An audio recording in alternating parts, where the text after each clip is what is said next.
one of your query to be addressed. So we'll do one quick query session now, and at the end of the class we'll spare good 4 to 5 minutes so that if you have any doubts throughout any particular topic, and I hope you people are solving questions and reading case laws and doing questions not only from your study material but also from RTPs and extra things available. Any specific questions you want to do, you want a topic revision, please let us know.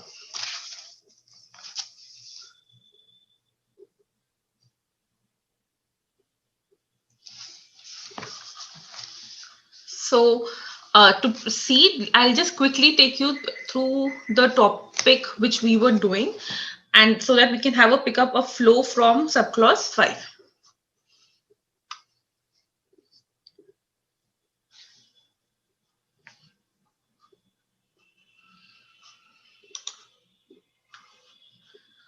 So in the previous class, we were discussing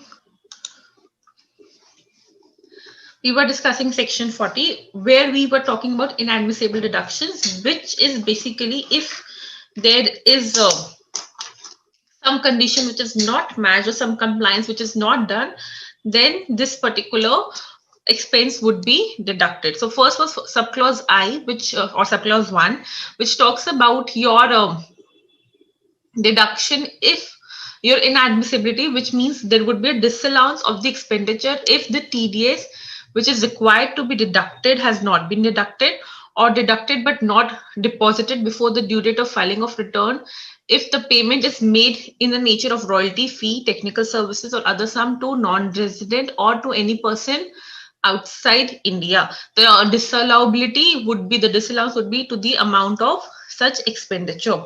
If you deducted in the next year, you will get the reduction in the next year. If you deposited after the return filing date, you will get the deduction when the same TDS is deposited. But if then in your subclause IA, the same thing goes, but instead the payment we talk about here is to the payment to the resident, and instead of 100% deductions, when we talk about payment to resident, only 30.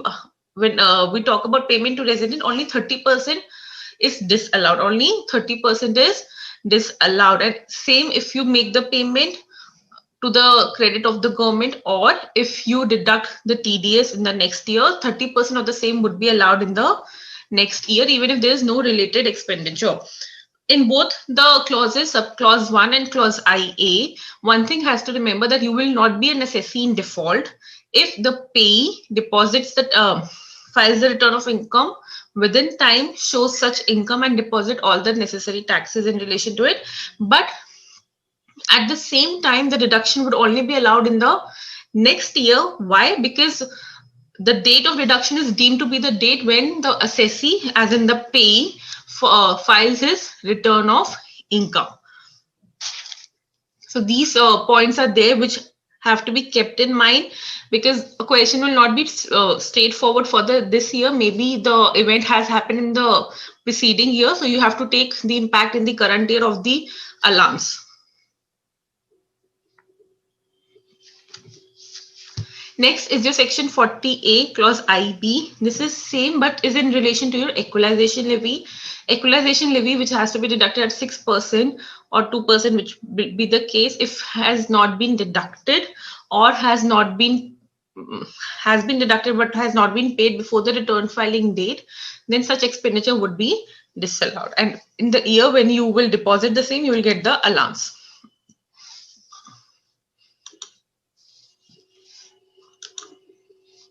Next is your disallowance of expenditure of any nature, which is basically paid by the state government undertaking to the state government, which is in the nature of royalty, license fee, service fee, privilege fee, etc.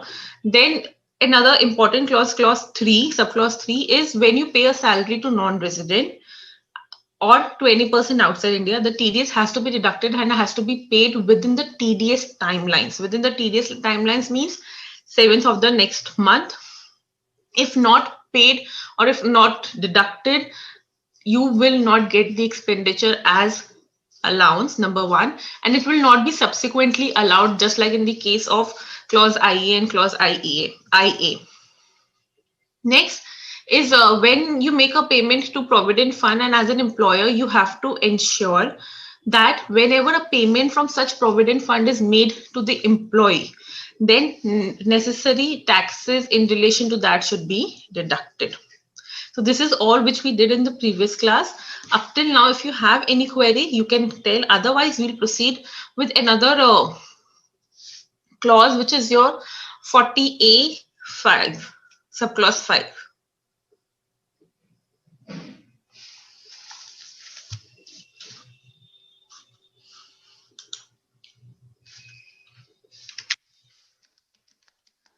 Students, this is sort of a very practical clause, and if you really want to understand it in detail, I please request all of your attention on the screen.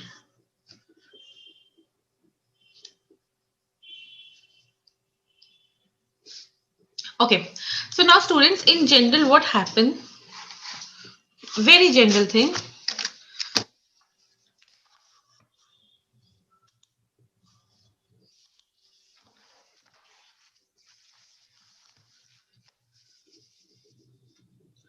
I am an employer. Okay, so I make a payment of salary to employee, right? So this salary is my deductible expense, and this salary is the income from it. Ma'am, what are you saying? This is very obvious. Yes, I know. Okay, this is the income from him. This salary may include my monetary items and non-monetary items for perquisite valuation, correct? He gets, as an employee, will get the salary of monetary item net of the cash, net of the TDS, net of the TDS, correct? So if I say, please focus on the screen. This is the monetary salary. This is the valuation of non-monetary perquisite, total 65 lakhs, on which a TDS of roughly 20 lakhs 16,300 is coming.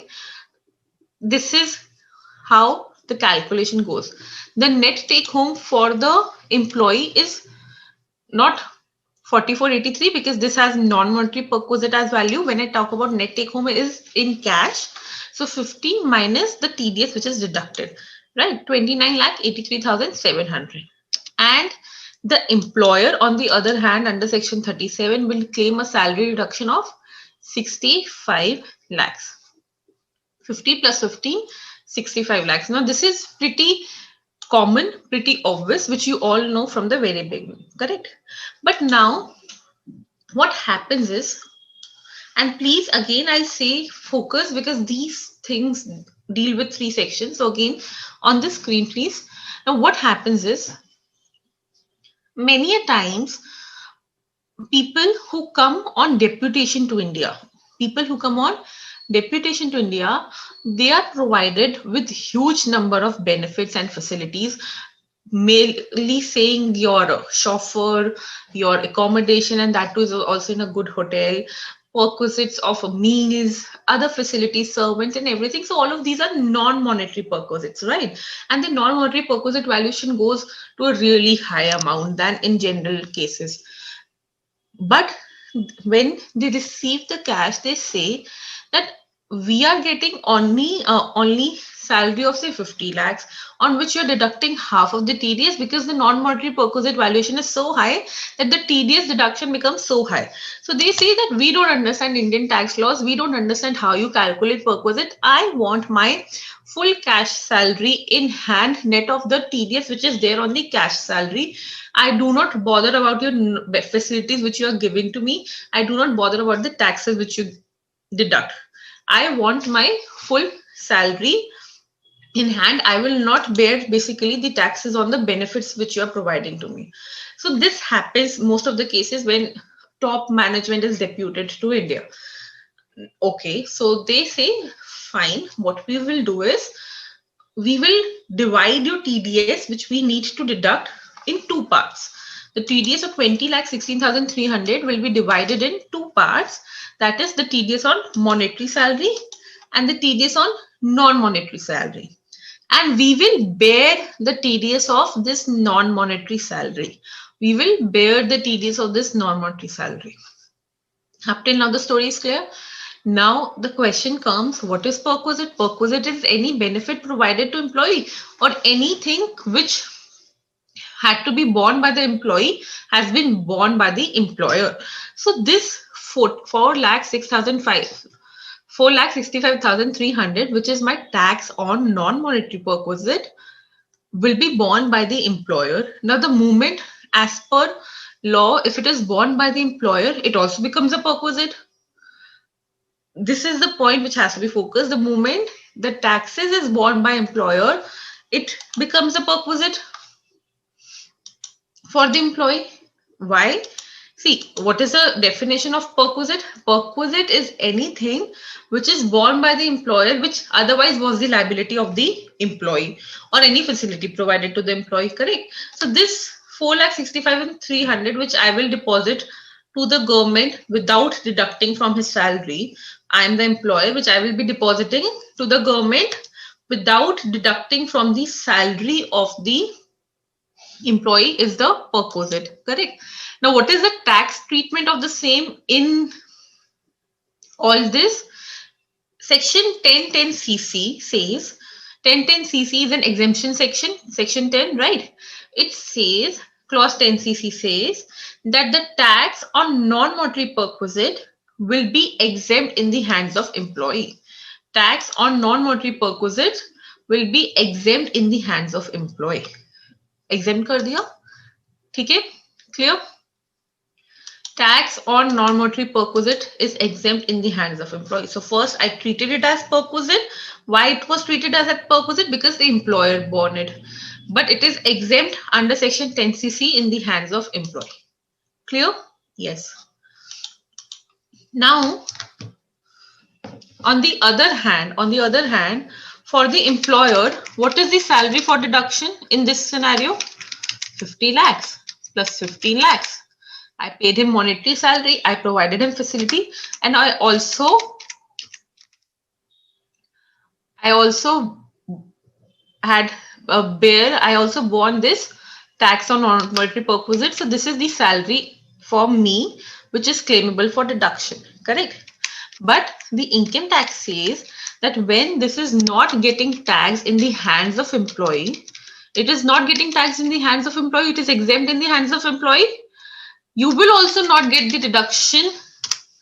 You as an employer will also not get the deduction of tax on non-monetary perquisite, meaning thereby this would be a disallowance under under section 40, clause A, subclause 5. So your net salary taxable would be, net salary deductible would be 65. So ma'am, basically it is coming to this only. What is the benefit of all this? The benefit of all this is that when you will see the net take home of the employee, which would be cash salary minus TDS, is coming as 34,49,000, which in general situation would have come as 29,83,700.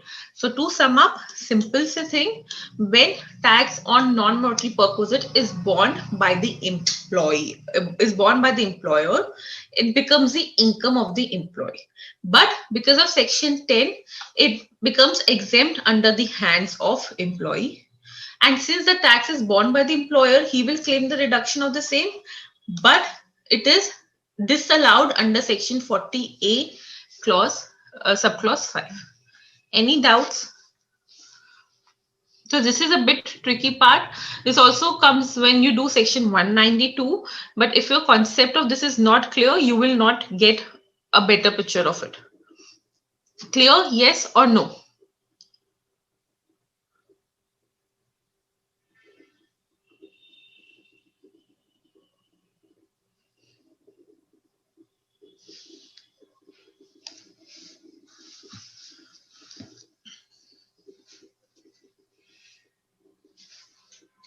Is it clear?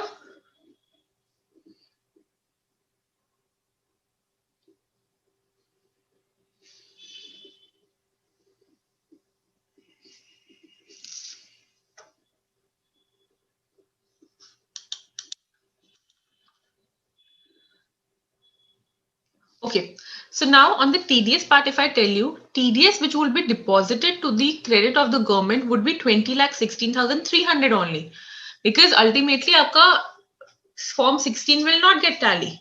But in reality, in books of accounts, 15,51,000 would be deducted from the salary of employee, and 4,65,300 would be borne by the employer. It's just like instead of deducting from the employee, I am paying it from my own pocket. So when I'm paying it from my own pocket, it is an extra cost, but it is not deductible. And why it is not deductible? Because it is not getting taxed in the hands of the employee also. That's why.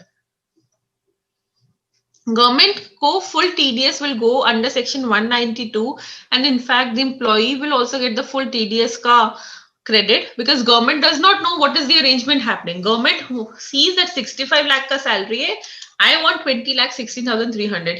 They do not know sorry, how the arrangement is happening between the employee and the employer. This is only you know that we have borne this perquisite. That's why it becomes important to be shown under section 10cc as an exemption and not taking it at all anyway. Clear, Ambika? Good question.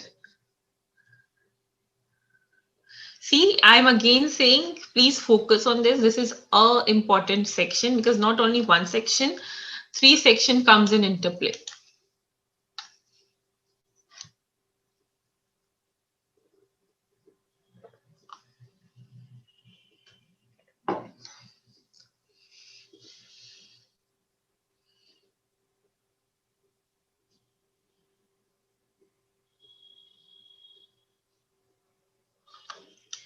Takeaway is this, Betty, which is 50 lakhs minus, see, takeaway, whenever a question comes, in fact, a salary question can also come, compute which benefit is, which part is beneficial for the employee. They always compare it from takeaway. Takeaway is cash salary taken away, not the non-monetary perquisite. So cash salary here, when he follows this option in which the employer is bearing the tax, would be 50 lakhs monetary salary minus only TDS on monetary salary. But otherwise, cash salary would be 50 lakhs minus TDS on the whole salary.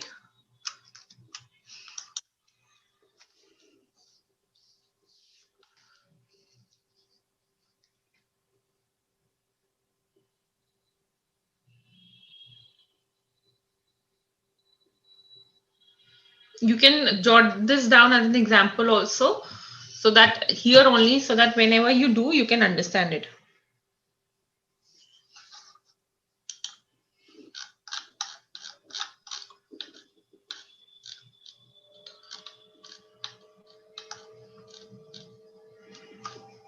Section 40, clause A, subclause 5. In case of an employee deriving income in nature of perquisites other than monetary payments, the amount of tax on such income paid by his employer is exempt from tax in the hands of that employee. And please write under section 10(10)cc. 10, section 10, clause 10cc.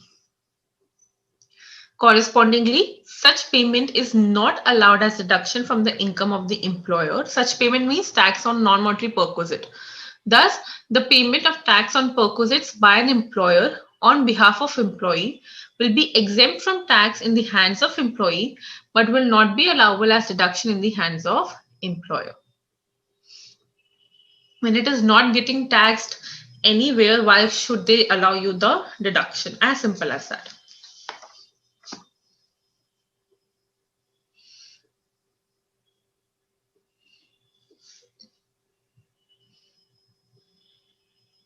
Chalo, good. Next we proceed with our next deduction, which is our deduction for partnership firms and LLP. Inadmissibility, section 40, clause B. Now, see, in case of firms or LLPs, we are talking now about the deductions which are about the reductions in case of payments which are paid to the partners of the firm. So any salary, remuneration,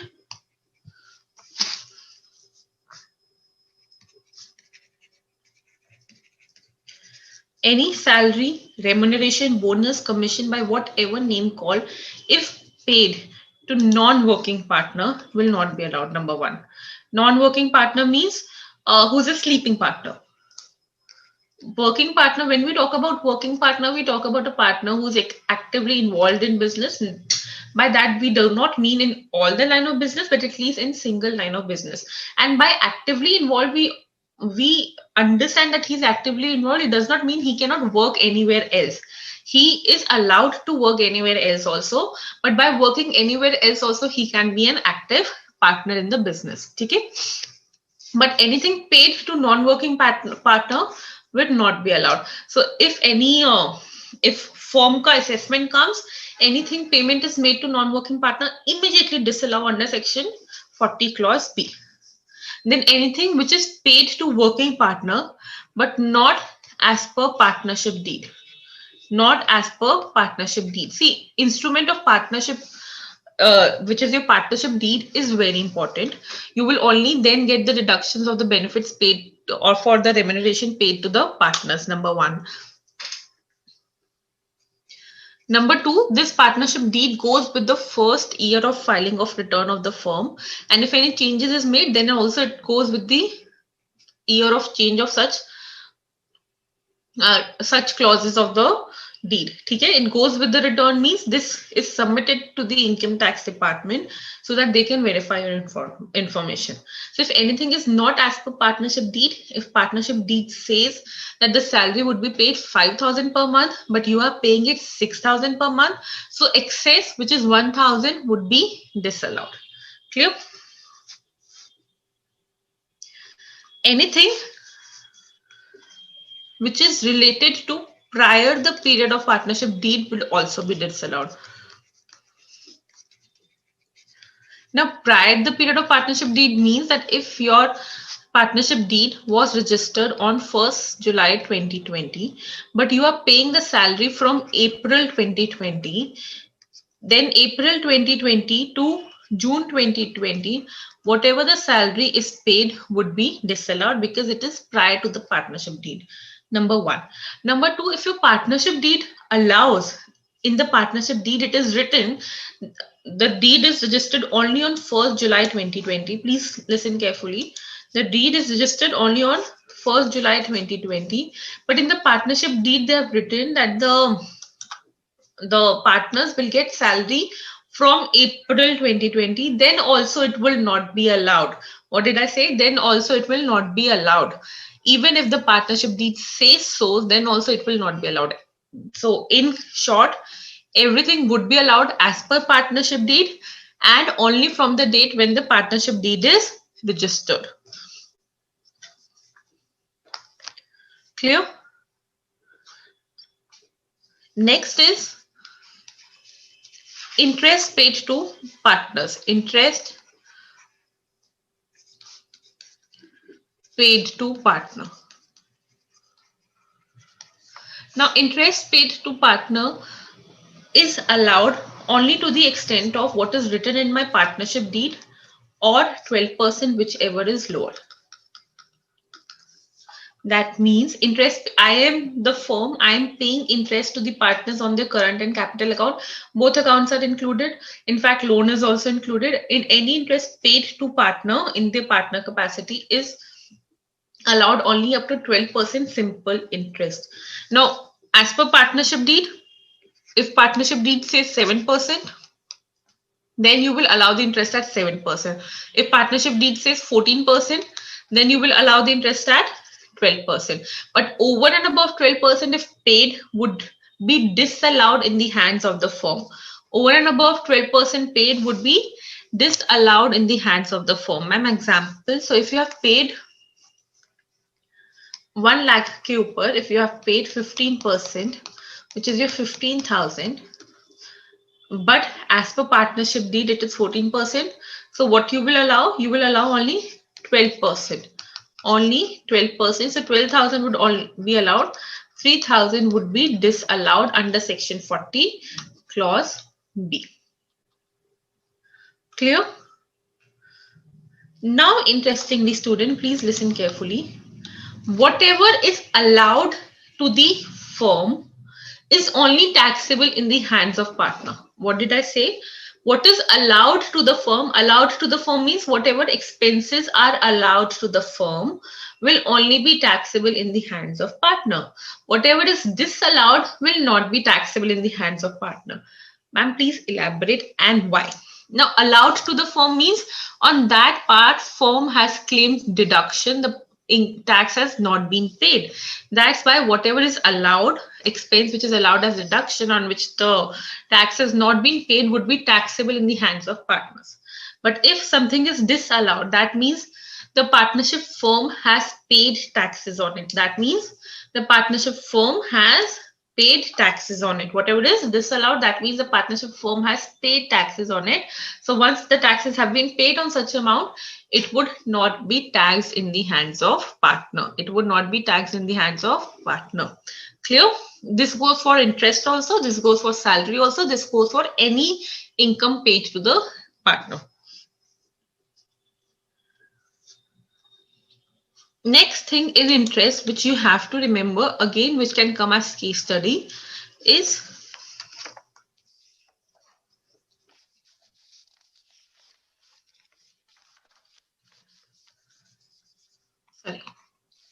interest paid to partner in representative capacity and individual capacity or on behalf of someone. Now, please listen carefully. XYZ is a partnership firm. Mr. A is representating partner. Is a representative partner. He's a partner in representative capacity, and he's representing ABCHUF. ABCHUF is a partner actually in this firm. But obviously, partner for an artificial person, someone will obviously represent them, correct? So Mr. A is the representing partner for ABCHUF. Now, anything paid to Mr. A in his individual capacity, that means Mr. A has also lent a loan to XYZ and ABCHUF has also lent the loan to XYZ firm. Now, anything paid to Mr. A for Mr. A's loan, will not qualify as an interest payment to partner. Why? Because Mr. A is not the partner. Who is the partner? ABCHUF is the partner. Mr. A के साथ if we have some individual dealings, some individual interest dealings, that will not go for my 12% ka limit. That will not go for my 12% ka limit, because anything paid to him under his individual capacity will not qualify for this 12% ka limit. It will not be qualified as an interest paid to partner. But anything paid to Mr. A for the capital account of ABCHUF would qualify as interest to partner. Simple thing hai. You are representing an HUF. You have also given me a loan. HUF also has a capital account with me. Whatever I pay to you for the loan amount, it is not that it is paid to the partner, because you are not the partner. Whatever I pay to you for you being the representing partner of ABCHUF would be equivalent to paid to the partner. So ultimately, in all these transactions, you have to see who is ultimately getting the benefit out of such payment. Who is the beneficial owner or beneficiary in such payment. So if beneficiary ultimately is a partner, that means this is paid to partner. Whether it is paid to some XYZ person also, then also it would be claimed to be paid to partner. Clear? Yes. Now another example.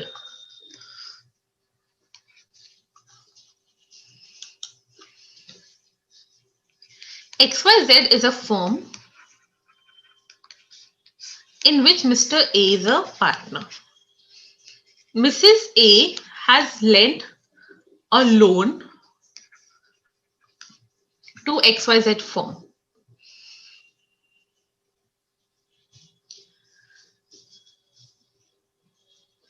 On the screen, please. Now, any payment of interest paid to Mr. A on behalf of Mrs. A will again not qualify as interest paid to partners. Simple, because XYZ firm के पास suppose Mrs. A का they did not have the bank details. So they paid the interest in the account of Mr. A, but that is not interest paid to Mr. A. It is interest paid to a partner but on behalf of someone. So ultimately किसका interest है? Whose interest is this? Mrs. A's interest, and Mrs. A is not a partner. So this will not qualify in my 40B deduction, a 40B disallowance. Clear? So please be very, very, very focused. Make such lines that ultimately to whom it is the interest is going, and through whom is not important, but to whom it is going is important. If it is going to partner's account, even if it is going to X person, Y person, Z person, it is partner's interest. But if it is going even to a partner's account, but it is not of him being a partner, then it is not an interest of partner. It will not come in my disallowance. Yeah.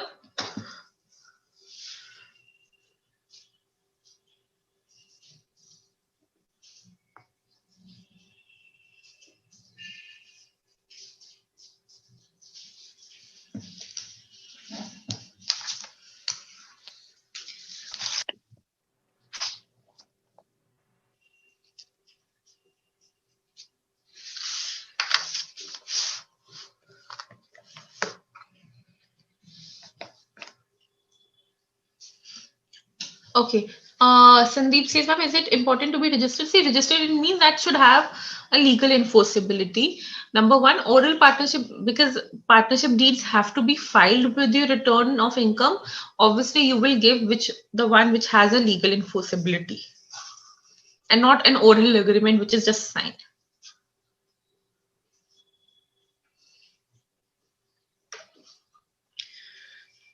So again, what are the disallowances when it comes to partnership firm? Anything paid to non-working partner, anything not paid as per partnership deed, anything paid for a prior period of partnership deed, any interest paid over and above the partnership deed interest, or 12%, whichever is lower. Then last of it is remuneration to working partner over the limits.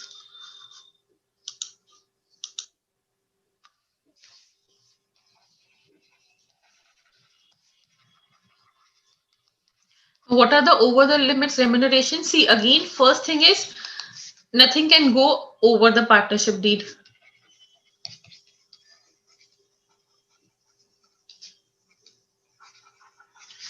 Or as per the formula, first of all, the salary has to be paid to the working partners as per the partnership deed, or quantum of deduction as per income taxes, that up to 3 lakhs of profit, up to 3 lakhs of book profit,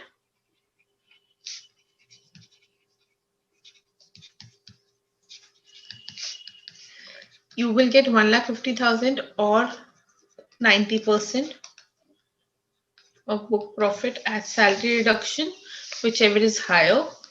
I'll explain it. And over and above 3 lakhs of book profit, you will get 60% of book profit. So suppose my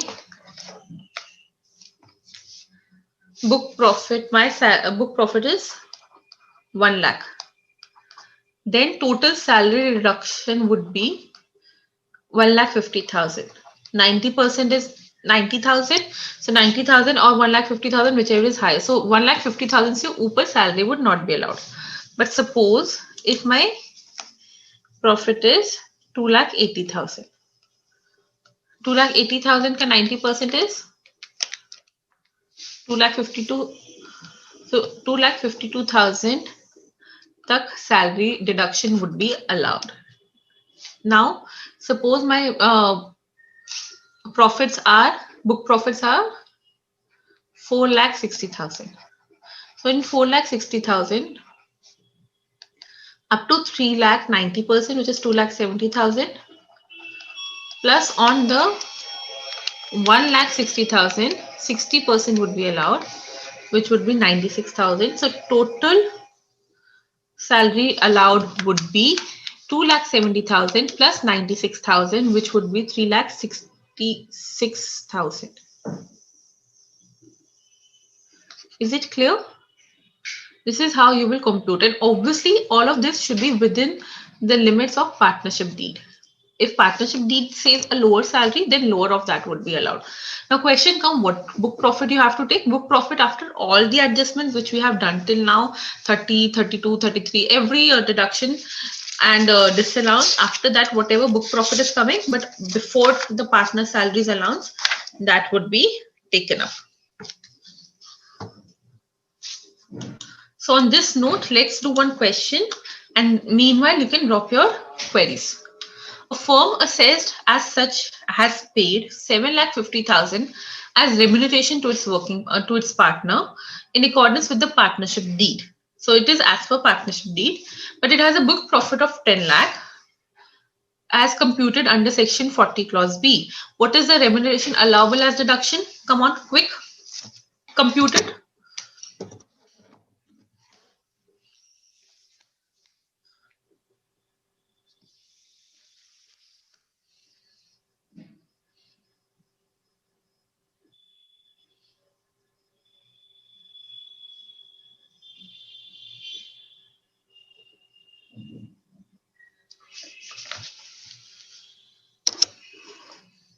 Sandeep, I'll come to your question, but first, quick, what is the remuneration allowable?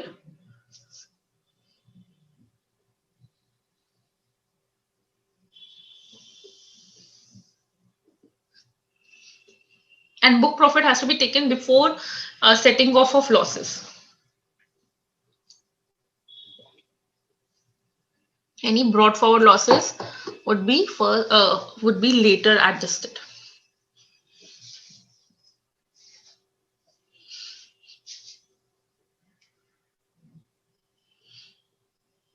Good. 6,90,000 is the one which is allowable.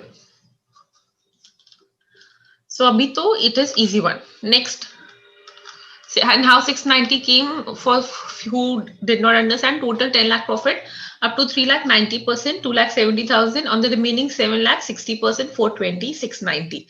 Had this amount came as 790, so allowable salary would be 750.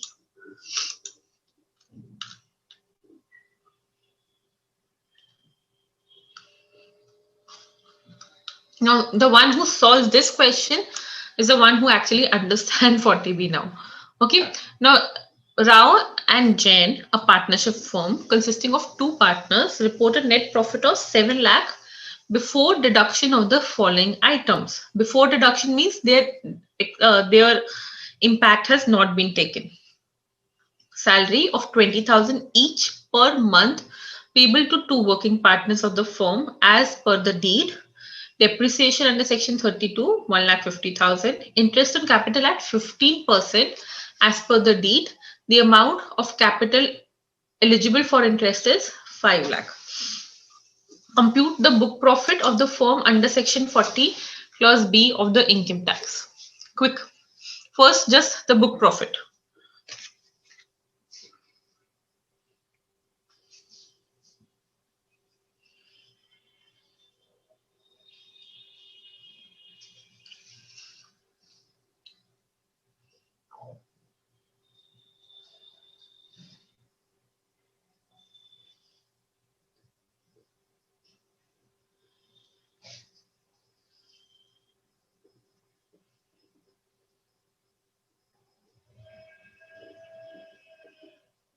Book profit, students.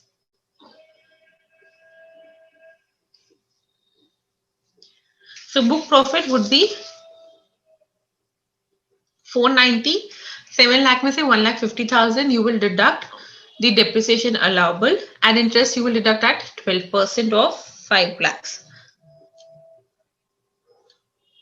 490 is my book profit. Now on this book profit you will compute the salary allowable.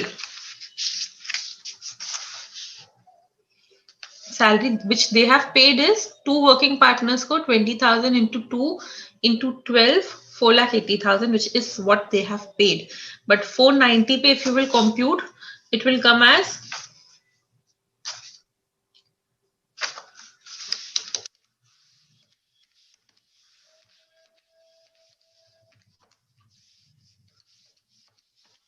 3,84,000. So what is the allowable salary? 3,84,000.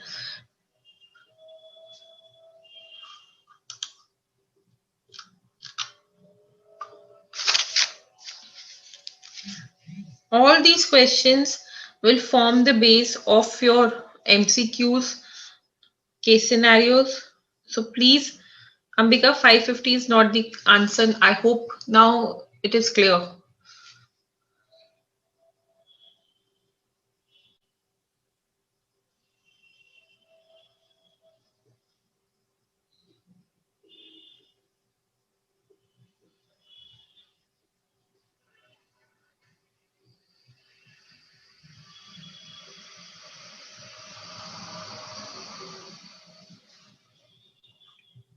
Just in case anyone's answer has not matched, you can please quickly give it in the comment section and we can do it again. Okay, so now Sandeep's asked that, ma'am, if Mr. A is a partner in individual capacity and as a representative capacity as Karta, the interest paid to Mr. A for individual representative capacity both would be allowed. See, again, sorry.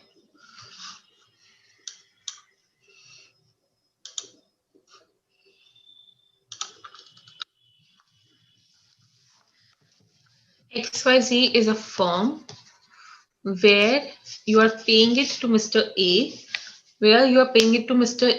and you are paying Mr. A for him being the partner, and then you are paying to Mr. A also for him being the representative partner, right?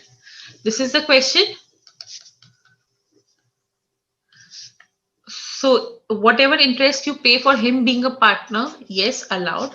Whatever interest you pay to Mr. A for him being a representative partner, yes, again, both of them would be taken for interest for partners deduction. But suppose you're paying to Mr. A for a loan of Mrs. A, that would not be taken up. Again, see, ultimately you have to see for whom you're paying this interest. Whether it's a partner or whether it's not a partner, even if routed through partner, that is not material.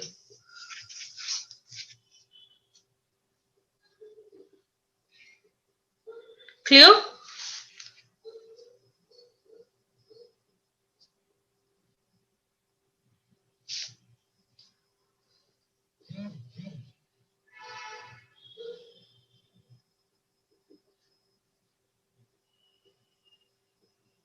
Okay. So next is our deduction on, sorry, your query page is just missed.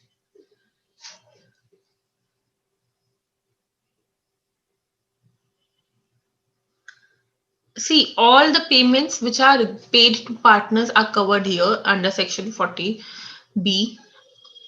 Everything, if as per the limit, would be allowed. If are not as per the limit, would be disallowed under section 40 clause B.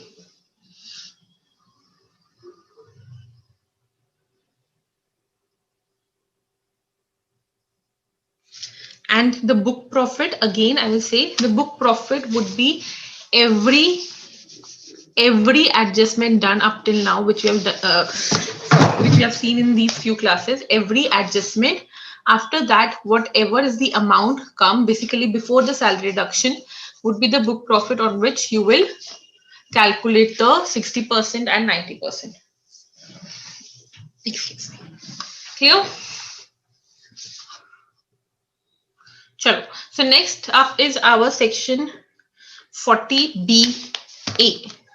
So section 40B talks about partnership disallowances.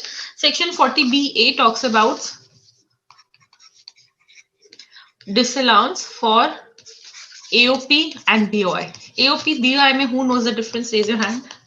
So AOP, BOI mein both are people coming together for a venture for a particular motive, or for earning profits or for earning income. But difference of AOP and BOI is only that AOP is association of persons. And when I say person in income tax, person can be you, me, HUF, company, firm, all of these are persons. So all of these can come as a member of AOP. But when I talk about body of individuals, that means only Mr. A, Mr. B, Mr. C, only these Mr. and Miss are the partners of the, not the partners, the members of the BOI. So when we talk about AOP, BOI, anything paid to the members of AOP and BOI is not allowable as deduction. It is not allowable as deduction. Again, I repeat, there is no limit, there is no deed. Anything paid to AOP BOI is not allowed as deduction. When you will go to the assessment chapters of AOP BOI, you will relate why it is not allowed. Because see, AOP BOI is something which from tax perspective can be a very easy way to invade profits. So that's why they have placed restrictions for AOPs that anything paid to its member would not be allowed as deduction.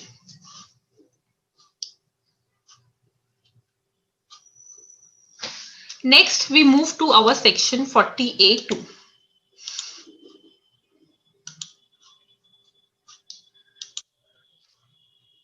Now, students, up till now, which we were doing was a section 40 clause A. Now our section is 40A. The section itself is 40A. Now 40A covers some certain expenses or payments not deductible in certain circumstances. 40 section is inadmissible deductions. These cover certain payments which are not deducted in certain circumstances. Here we'll be doing 40A subsection 2, subsection 3. 3A is same, and then 7 and 9, which you have seen. So all of these will be doing here. For the next 10 minutes, we'll cover up this section quickly.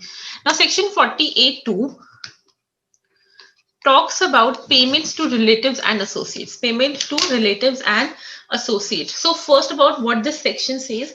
This section says that any payment which is over and above the reasonable amount, or which is excess of the reasonable amount, would be disallowed if the AO thinks that this was not a necessary expense, it was not as per the fair market value, there was no legitimate need to deduct such expense.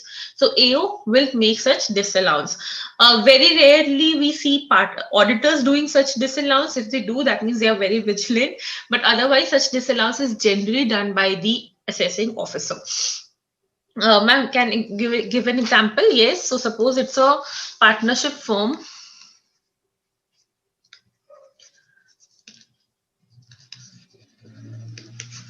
I will tell who are the relatives. Mr. A is a partner. Okay.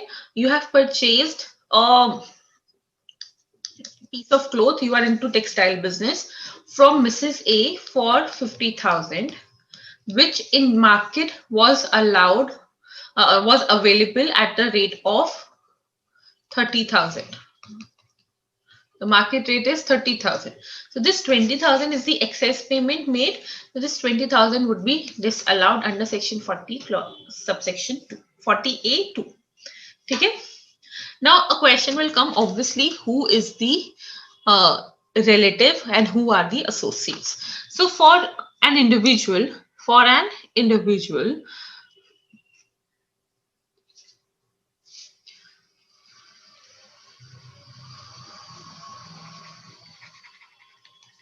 who would be the relative? His spouse, his mother, father, brother, sister, lenient ascendant and lenient descendant. The one which you see in 56 to 10.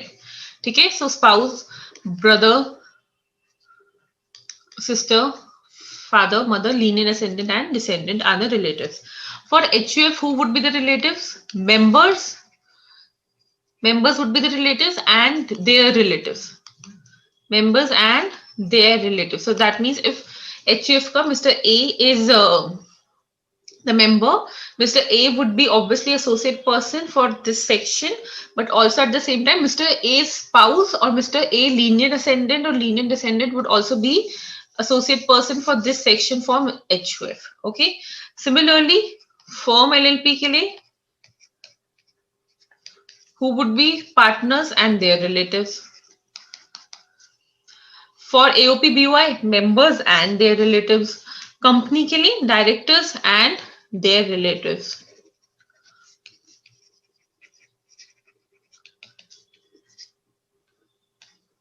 Clear?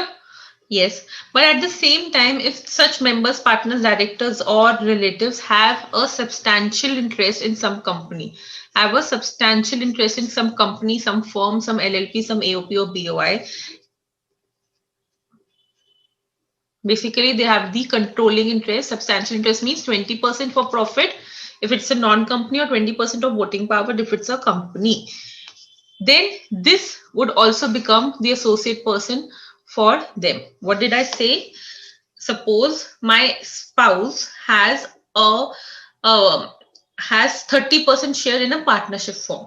So that partnership firm will also become the associate person for me under section 48(2). So any unreasonable transaction with them would would attract disallowance under section 48(2). So all of these person and any entity in which all of these person has substantial interest would become the associate person for them, for these. Is it clear? Secondly, if again, very common example, if X is a holding company, X has a substantial interest in Y Limited and also has a substantial interest in Z Limited, then Y and Z will also be related party, you can say. Okay? Any doubt up till now, students? This is all about my section 48(2).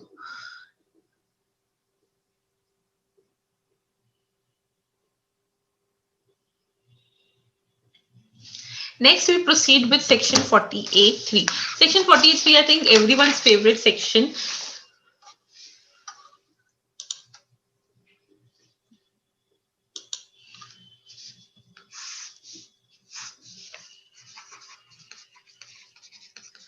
This section says that if you are making any payment in excess of 10,000 in any mode, in excess of 10,000 in any mode other than account pay check, account pay bank draft, electronic clearing system, or your prescribed electronic modes. And prescribed electronic modes includes BHIM, UPI, credit card, debit card, all of these, your NEFT, RTGS, IMPS, all of these is your specified electronic mode.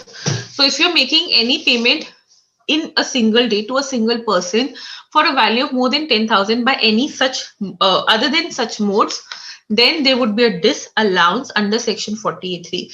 That payment can be of any nature. It can be of any nature. It can be for purchase of raw materials. It can be for electricity work. It can be for anything. Ma'am, if it is for a capital asset, will this attract here? No. Why?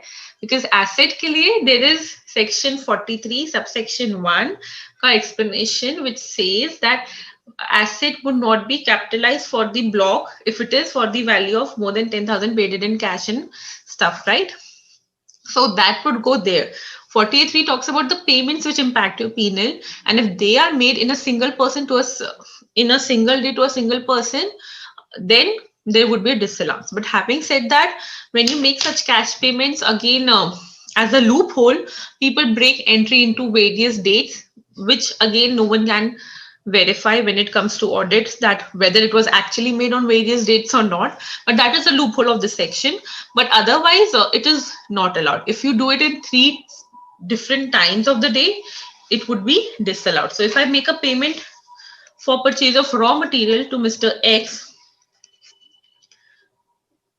9,000 in morning, 7,000 in afternoon, 6,000 in evening. So the whole amount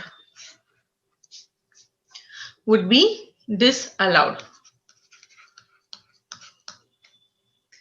Clear? But if same payments are made on day 1, day 2, and day 3, they would not be disallowed. Another thing which comes into this section is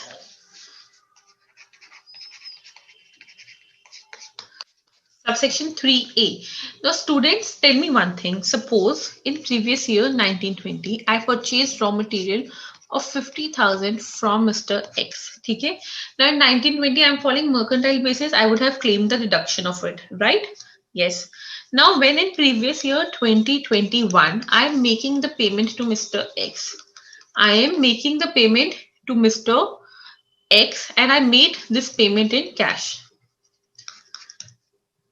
Now, few people before this section used to say that there would be no disallowance because there is no expenditure in this year.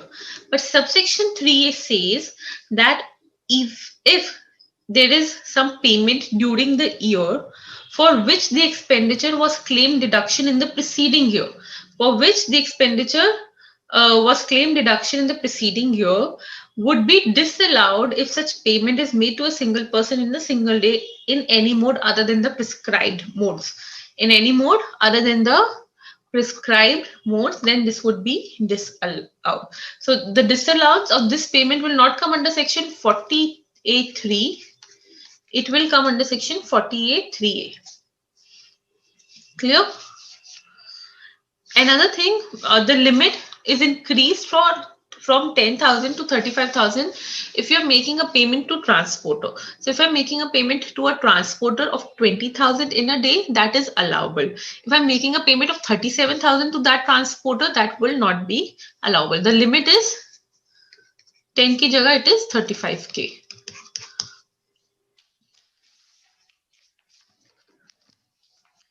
Any doubts? Just let me see if there is any.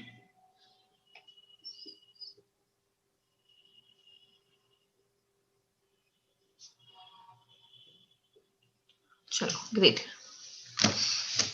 Now, here rule 60D also come into picture. Now, rule 60D covers circumstances on which section 48.3 of 3A would not apply.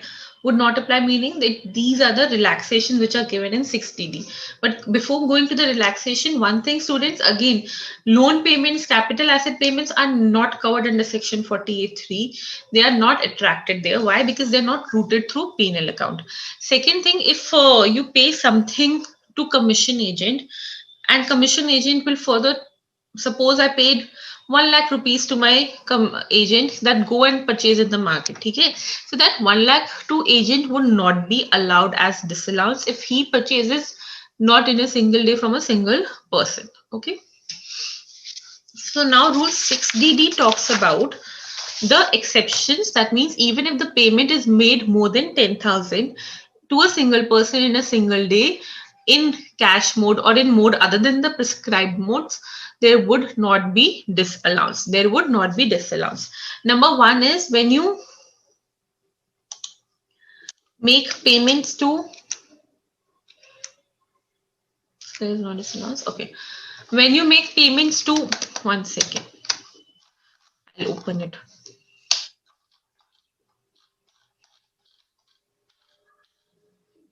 When you make payments to RBI, State Bank of India, cooperative banks, LICs, or any primary agriculture societies, whenever you make payment to governments through a legal tender, whenever you're making a payment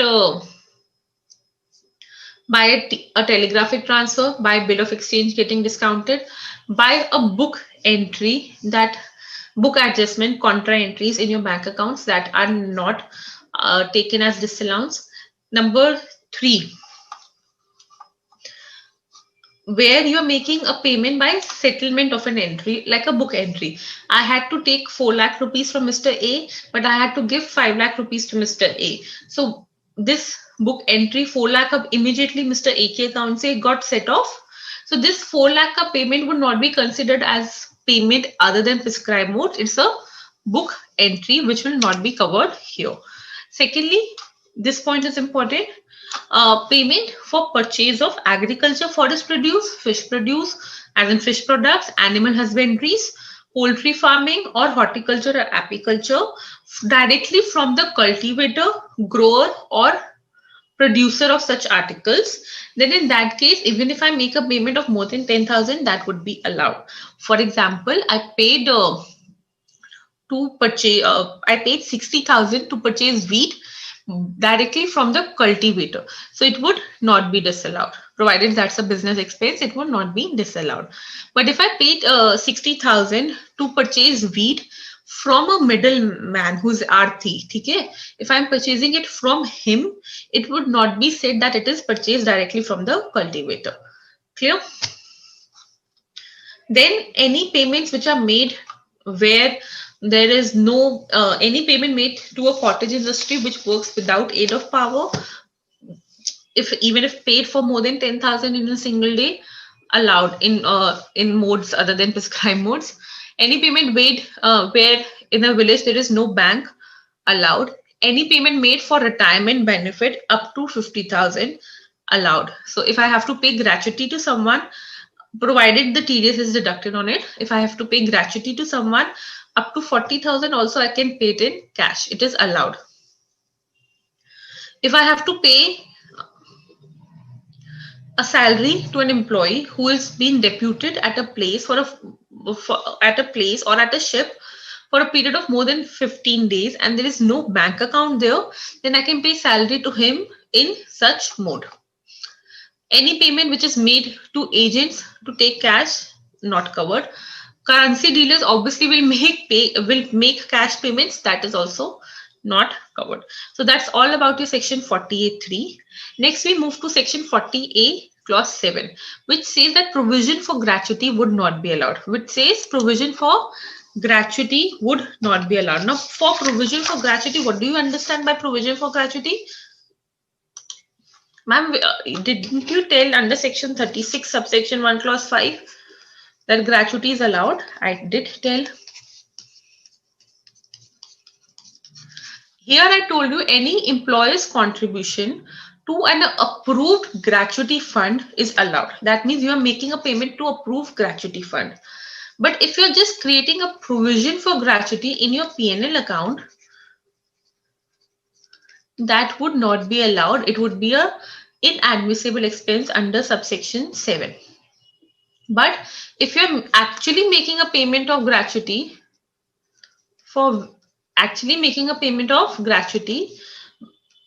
then that would be allowed, provided it has not been claimed as deduction while making the employer's contribution. Okay, so that would be allowed. Provision for gratuity would not be allowed. Last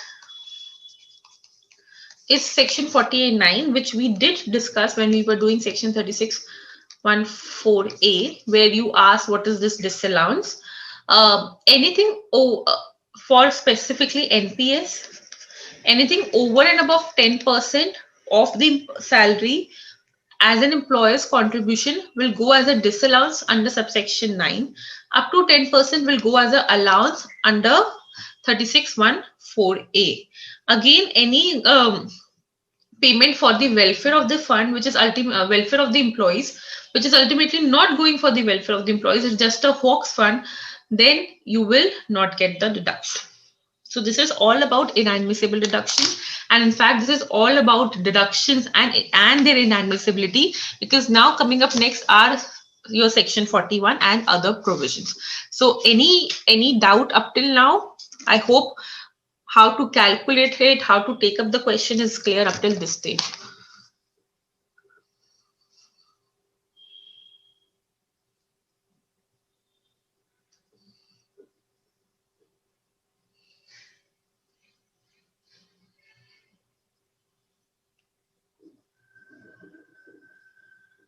Yes, you can say unapproved fund is covered here. Savita, example for 48.3a.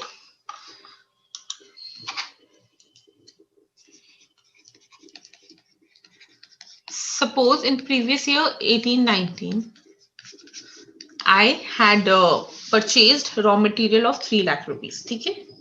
And I claimed deduction of this 3 lakh rupees because it's an admissible expense, purchase of raw material. I have not made the payment till date.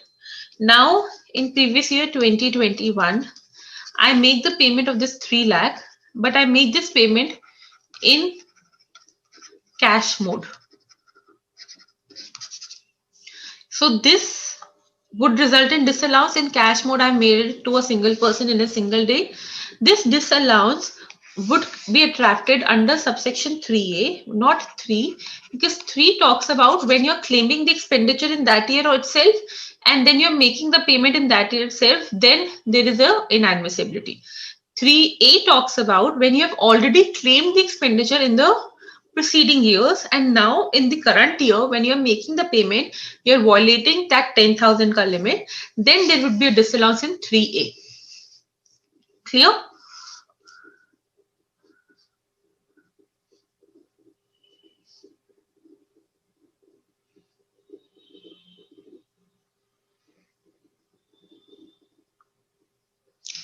Sure. Next, we move to section. Now, this is up till, I hope up till here, everyone has a broader picture of how admissibility, disadmissibility, or what you say, inadmissibility works when it comes to deductions and expenses, right? Now we move ahead to our other part, which is your section 41. This we have heard many a times.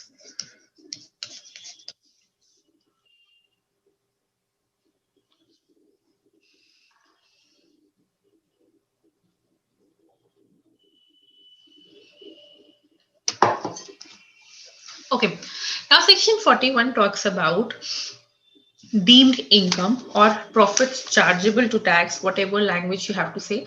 And yes, we have already done multiple subsections here. How many of you remember? Now that is the trick part. 41. Sorry, this is not working.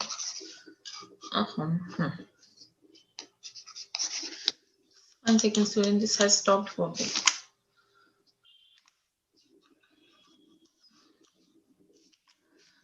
Okay. 41 subsection 2 balancing charge.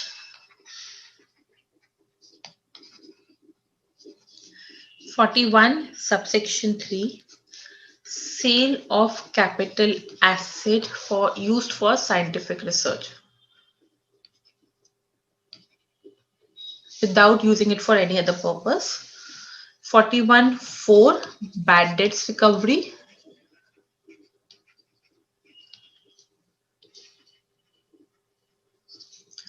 41.4A transfer from special reserve, which जिसका 20% deduction मिलता है, that one.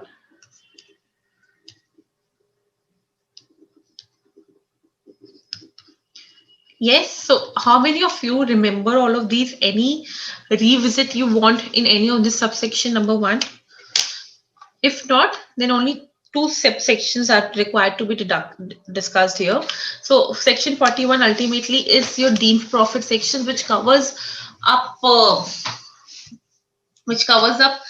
income which would be taxable under the PGBP head, not considered anywhere, which covers these types of income, and these would be chargeable even if you continue the business or not when we talk about bad debt recovery or transfer from special reserve.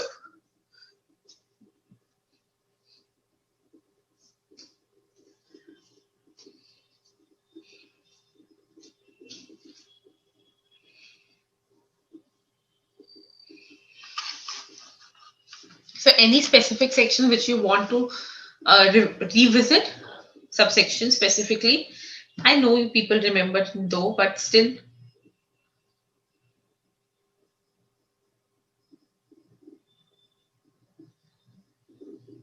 Yes, Ambika, it is covered.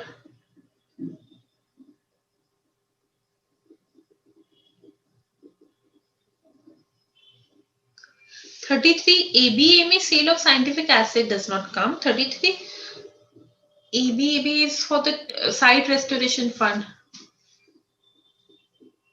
Oh, that is 32. 33 ABA is for your telecom license, right? Oh, that is 35. 33 is for your 33 ABA is for your site restoration fund. Usme to I don't think so it comes. 35 ABA is for telecom license. These would be specifically covered in your section 41. So section 41 subsection 1, what does section 41 subsection 1 says? Section 41 subsection 1 says cessation of any trading liability. Cessation of any trading liability. See, when you have a remission or cessation of any trading liability. See, when you have bad debts, you take it as deduction in your section 36. That means you had to receive some amount and you did not receive it, right? Now, income would be created when you had to pay some amount and you did not pay it. Now, suppose I purchased some raw material from Mr. X. I had to pay him 1 lakh rupees. Now, Mr. X go and become a monk. He did not want his money. He did not want his money. Now, when I purchased raw material, I had claim deduction for that raw material, but now I don't have to pay such money for the raw material. So this is a remission of my trading liability. It is no more a liability. So this would become as my income. Simple support. If I have taken a deduction of an expense or of any liability or of any loss which is later either not required to be paid or is recovered, then that would become income. Totally opposite of bad debts recovery, in which I treated it as income and now it is not receivable. I used to treat it totally the case of bad debts, in which I treated it as income and now I am not receiving it. So I treat it as bad debts. Now 41(1) is when I treat it as expense and I am not required to pay it, or I have treated it as loss, but now I have recovered an amount. Ma'am, example, suppose there was a loss due to fire of stock. So I had claimed loss of stock or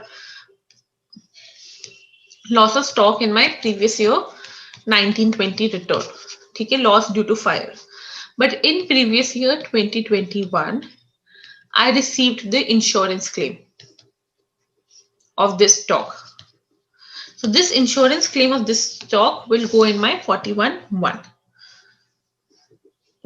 Or another example, I had to pay to previous year 1920 some water expenses of 7,000. It was payable. Okay, it was payable. Now Mr. Kejriwal came and he waived off such expenses. Now it is no more payable. So of the 70,000, it is no more payable. So in previous year 2021, now when it is no more payable, this is my income as per section 41(1). Again, the idea and the funda is that you should have claimed the deduction out of it or the benefit out of it as a P&L account, expense out of it in your P&L account. If you have not claimed it, it will not go here. It will not go here. Clear? Then section 41 subsection 5 is not an income section, but it talks about all these income. It talks about all these income 41(1), 2, 3, 4, 4A. It talks about all these income and which says that you can adjust the loss from such incomes when the business is discontinued. When the business is discontinued, any loss which arose in the year of its discontinuance can be adjusted with income under section 41. Ma'am, what did this mean? Now suppose previous year 15-16 May, I shut my business and there was a loss of 3 lakh rupees. Okay. Now in previous year 2021, there was a bad debt recovery of 70,000. There was a bad debt recovery of 70,000. Now, as per section 41, subsection 4, it would be my income. Yes, it would be my income because bad debt recovery is taxable even if business is not continued. Yes, but at the same time, subsection 5 allows that if there is any income under section 41 of a discontinued business, it can be adjusted with the loss of discontinued business or with the loss which arose in the year of discontinuance, and then it can be offered. So this 70,000 I can adjust with this 3 lakh I can adjust with this 3 lakh and nothing would be taxable then. Because वैसे for setup of losses, what is the need? That you have to carry forward it every year and maximum up to 8 years you can adjust it. But in such cases, even if the loss is 8 years old, that means instead of suppose 15, 16, this was for previous year 2008, 9. Even if the loss is more than 8 years old and even if it has not been carry forwarded in every return, then also I can adjust it. Then also I can adjust it with any income which is coming in section 41 after the discontinuance of business. Clear? So here my loss will be revived, you can say, to adjust with the income which has come. But obviously provided should be for the same business which we are talking about.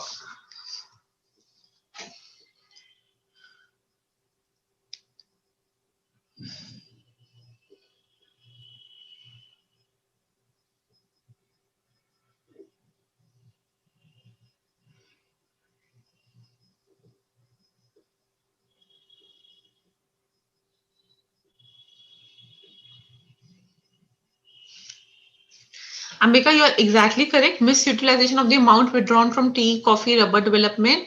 It is actually your income. It is your deemed income, but under that section only. Under section 33 ABA, I think subsection 7, it would be the income in that section, deemed income. It would not come under my 41, but it would be a deemed income in that section. Just like your sale of asset which is used for specified business is a deemed income as per section 28, or your asset used for specified business for is now used for non-specified business within that 8 years limit is also a deemed income, but that is under section 35 only, right? It is deemed income, but these under section 41 you have handful of 4 incomes which 5 incomes basically which are covered here.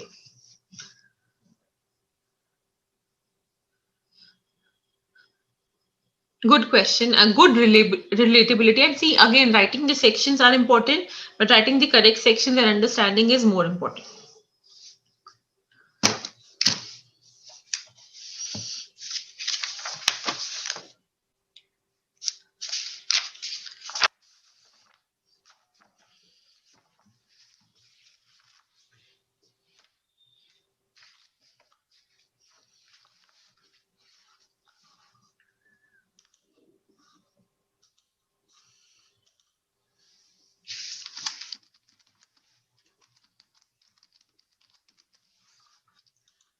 Okay, so now we move ahead to other provisions. Now, other provisions, number 1 is by 43A and then there is 43AA. Both of them talks about that the currency fluctuation would be allowed. So suppose I purchase an asset on credit. On credit means that today I have purchased it, the payment has to be made on some other later date. So I have purchased an asset of $5,000 when 70 per dollar rupee was the conversion rate. But now, so I would have capitalized it in my books of account at 3,50,000, right? Now, when I'm making the payment, the dollar is 73. So I am making actually how much payment extra?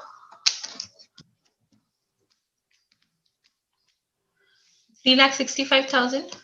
So as per section 43A, this 15,000 would be adjusted in the cost of the asset. It would be adjusted in the cost of the asset as a foreign currency effect, So simple, when you have taken any asset and added it into block, or you have taken a reduction in section 35 AD, or scientific research, or capital expenditure for family planning, all of these would be, the value of all of these would be adjusted if there's a difference between the payment date and the credit date. 43AA talks about those expenses and payments which impact your P&L account, So if, again, if there is any foreign currency fluctuation in expenses and their payments, or income and their recovery, that would be adjusted in your 43AA. Both of these adjustments are as per ICDS.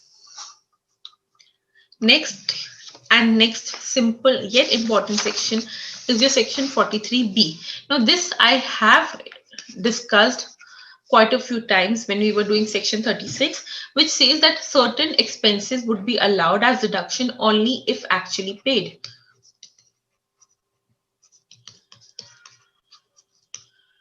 Only if actually paid on or before the due date of return filing. On or before the due date of return filing, then only these would be allowed. Now, before I tell you the list, we have already discussed few. Can anyone take the cut shot to their memory and tell me which are those expenses which would be allowed only on payment basis or only if actually paid?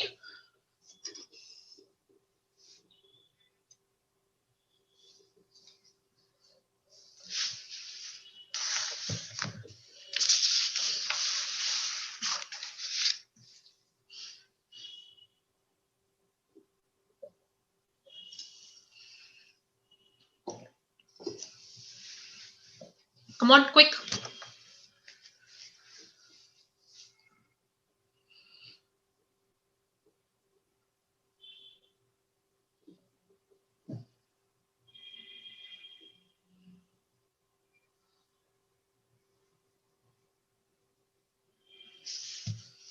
Try on section 36. I told you no that these are deductible, but only deductible when actually paid.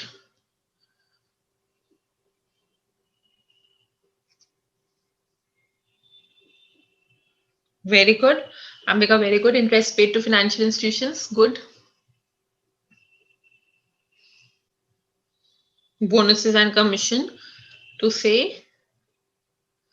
Yes, exactly. So these are actually allowed as deduction under those subsections of 36, but subject to 43B.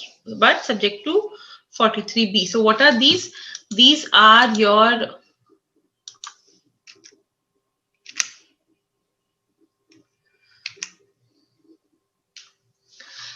your tax, duty, cess or fee by whatever name called under any law for the time being in force. Now students, again, let me connect to section 37. Section 37 where I told you that day that when I talk about direct tax, no deduction is allowed for interest, tax or penalty. But when I talk about indirect tax, penalty is not allowed because it's a non-compliance of law, but the tax amount and the interest amount is allowed provided it is paid before the return filing, right? So similar thing goes here that if any tax duty says, if any GST which you're claiming as an expense is paid at the time of filing of return or before the time of filing of return, would be allowed as deduction. Contribution to approved fund, superannuation fund or gratuity fund. Here we talk about the employer's contribution. Again, remember, employer's contribution would be allowed only if they have been paid before the return filing date. But employee's contribution would be allowed only if they have been paid before the due date of that fund, monthly due date of that fund. Secondly, bonuses and commissions would only be allowed if actually paid, bonuses and commission to employees. Interest on loan borrowed from public financial institutions, state financial institutions, state industrial corporations, NBFCs, banks, cooperative banks, scheduled banks, all of these. Interest borrowed from them would be allowed as deduction, or interest on loan borrowed from them would be allowed as deduction only if paid before the return filing date. Interest borrowed from interest on loan borrowed from a friend not paid or is unpaid till the return filing date would be allowed as deduction. Then leave encashment, which is paid to employees, would be only allowed as deduction when actually paid. Leave encashment payable till the return filing date would not be allowed as deduction. And then any amount which you have to pay to the Indian Railways for the use of the railways assets, that would always be allowed as deduction only when paid. And why they have been added? See, simple thing. Government want that there should be flow of cash in the economy. That's why they have put a restriction that interest have to be paid to claim deduction. Similarly, railways are some which goes in maximum crunch and maximum losses. So for them also, it has been said that they would be allowed as deduction only when actually paid. So if it is being disallowed because of non-payment, it would be allowed in the year when they are actually paid. So if a bonus and commission is disallowed because it was not paid during the year, it would be allowed, say, in the next year when you actually pay it. Clear? So do not again it's saying that whether it's 40A, IE, IA, 43B, all of these which have an impact in the next year, please be very careful. Please be very careful. Whether it's additional depreciation, so please open your eyes and mind whenever you're doing a question. Next, Ismail, there is a concept. No, thank you. Right now, there is a concept which comes into picture under section 43B only, is of conversion of interest into loan. Conversion of interest into loan. Now, what happens, students?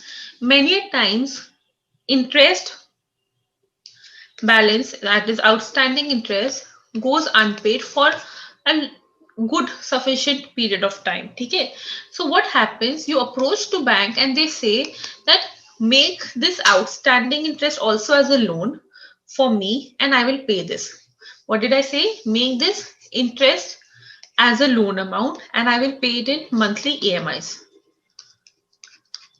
Because it is and now it is actually going this, because of coronavirus, this has actually happened, that you have an option to convert your interest amount into loan amount, and you can pay it in EMIs. So I will approach the bank that please convert this loan amount, this interest outstanding amount into a loan amount so that I can pay the EMIs and settle off my interest outstanding. Now, when this conversion happens of this outstanding interest into loan, this conversion is not said that the payment has been made. This conversion does not mean that the payment has been made. Interest payment would be said to be made when these EMIs are actually paid. When these EMIs are actually paid. So meaning thereby, when this interest which is unpaid goes into conversion of loan, that will not be an equivalent of payment being made. But when such EMIs are actually paid, so whatever EMIs are actually paid during the year for the interest loan would be treated as interest payment made during the year and hence would be allowed as deduction under section 43B. Let me take you through one question.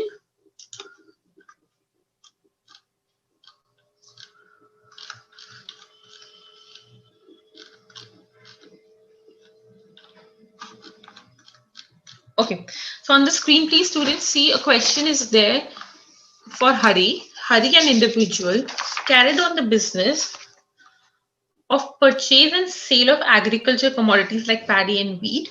He borrowed loans from Andhra Pradesh State Financial Corporation, SFC, and Indian Bank and has not paid interest as detailed here under 15 lakhs and 30 lakhs. Okay, 30 lakhs is for 2021, 15 lakhs is for 1920 and 2021. Total 45 lakhs. Both APFC and APSFC and Indian Bank have, while restructuring the loan facilities during the 2021 period, converted the interest payable into a loan repayable for 60 equal installments. During the year ended 31st March 2021, Hari paid 5 installments of APSFC and 3 installments to Indian Bank. Hari claimed the entire interest of 45 lakh as expenditure while computing the income from business of purchase and sale of agriculture commodities. Discuss whether his claim is valid or not. So what did Hari said? Hari, this interest was payable of 45 lakhs. So full 45 lakhs of interest payable, he has claimed the reduction. Can he do so? No. Why? Because it is still payable.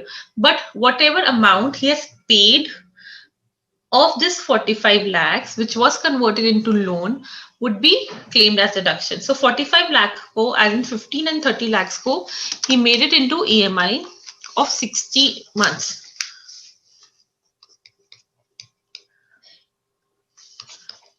Which would come to 15 lakh divided by 60, 25,000,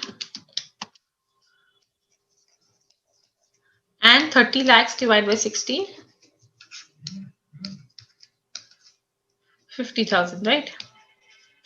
Now he has paid 25,000 ka 5 EMIs and 50,000 ka 3 EMIs. So 1,25,000 and 1,50,000. So total 2,25,000 would be allowable as interest deduction because it is the one which is actually being paid, Clear? So on this, we'll take a small break and in 10 minutes, we'll reconnect. Coming up next are some really typical important sections, tax audit, your presumptive income, your 43CA. So again, come and then obviously we'll discuss section 28 and speculative income. So take a good break and come up in next 10 minutes. Thank you. And yes, leave encashment is allowed if only paid. Any of your queries, you can drop it in during the break time. I'll take up. Thank you.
So welcome back after the break. I hope up till now, whatever sections we have done, it is pretty much clear because I did not receive any doubts up till now.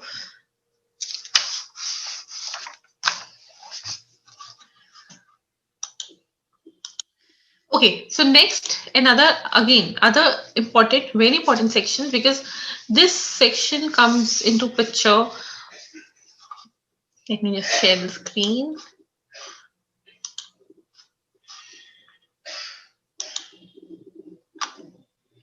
Okay, so this section comes into picture while this section talks about land building as your stock in trade. So this section is basically to curb black income. This section came that whenever you're making a sale of any land building or both, that should be close to or equal to or near about your stamp duty value. What is stamp duty value? Whenever we talk about land and building, we talk about stamp duty value. Whenever we talk about other assets, we talk about their fair market value. Okay, so never use stamp duty value for movable properties. So now stamp duty value is actually the value which the registrar of a place adopt to make the registry, So basically, whenever you make any transfer of such assets, you have to get that transfer deed registered. For that, you go to the registrar office, and whatever value they adopt is your stamp duty value, basically on which they take the stamp duty. Okay, so this section ensures, because many a time what happens is you have actually sold it for suppose 3 lakh, 4 lakh, 3 crore, 4 crores, but in book you only show it to 1 crore, saying that this is the amount which you have received in the mode. To curb such practices, this section came. So again, I strictly say that this is only when you have land building as a stock in trade. Same section prevails as section 50C in your capital gain, which talks about when you have land building as capital asset. So they say, this section says that your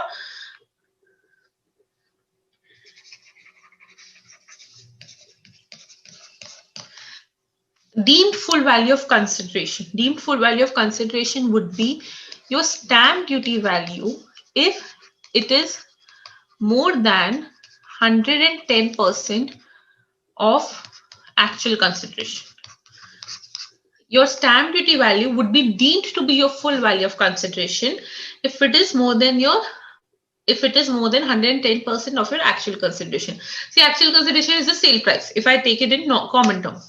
So suppose if my actual consideration is 100 lakhs and my stamp duty value is 150 lakhs, so then stamp duty value would be my full value of consideration, which would be taken in my income account for calculating the profits, taxable profits. Okay, but if my stamp duty value is 105 lakhs and my actual consideration is 100 lakhs,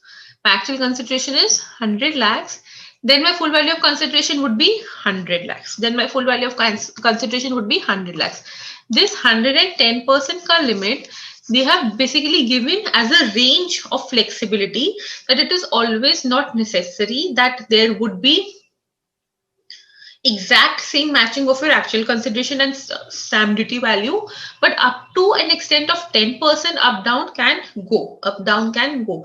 Obviously, if your stamp duty value is less than actual consideration, that is not you will take stamp duty value. You will only take when your actual consideration is less than stamp duty value, and that too 110% of actual consideration if stamp duty value is more than that. Number one. Number two, this 10% range is shift. Earlier, this was 5%. Earlier, the range was 105%. Now it is 110%. So again, deemed full value of consideration would be either actual consideration or it would be stamp duty value if it is more than 110% of actual consideration. The second question which comes into picture is that which stamp duty value we have to take. There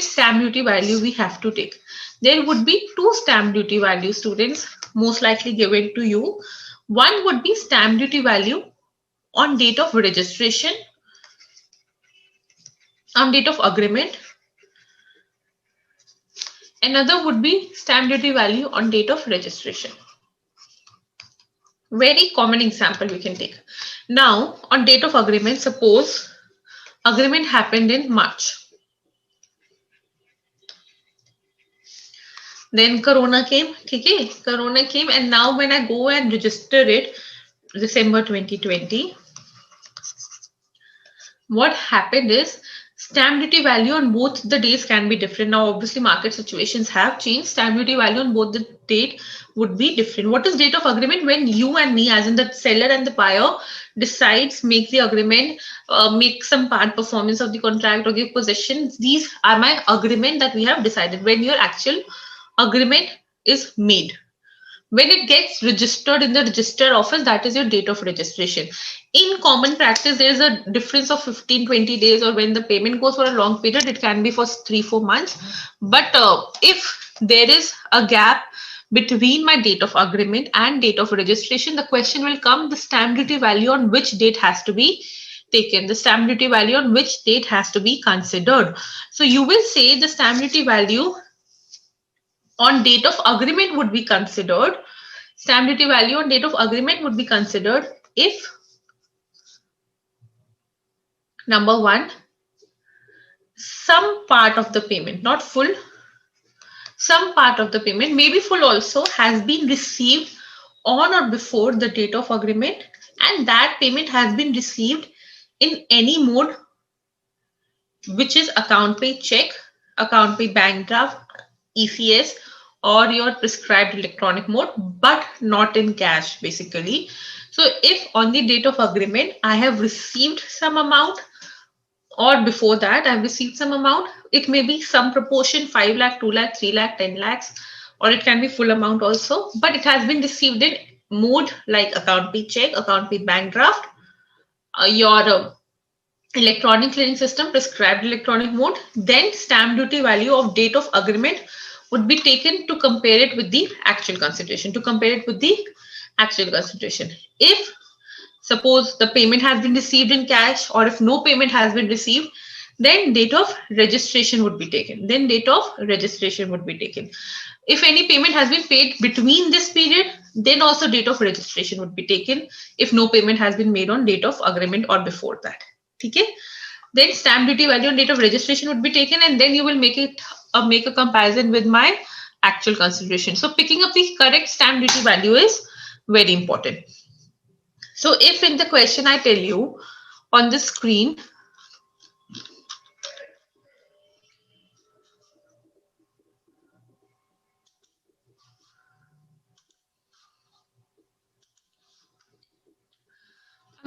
if you see, date of transfer of land and building is on 1st May 2020. Actual consideration is 100 lakhs. Stamp duty value on date of agreement is 120. Stamp duty value on date of registration is 210. Okay. 10 lakh was received out of 100 lakhs by account pay check on 1st September 2019, and date of agreement is 1st September 2019. Okay. Now, first thing first, which stamp duty value will you take, 120 or 210? I will take 120. Why will I take 120 as stamp duty value to compare? Because on date of agreement, I have received some amount through account pay check. Simple. Now, 120 is obviously more than 110% of 100. So, 120 would be my deemed value of consideration. Picking up the correct stamp duty value is very important. Again, I focus on it. So stamp duty value on the date of agreement to be adopted as full value of consideration, since part of the consideration was received by account pay check on the date of agreement, and the stamp duty value on said date exceeds 110% of the consideration. Clear? Now, in the similarly, next example, on again,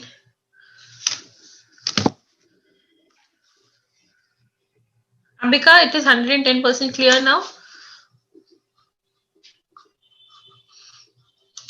Sorry.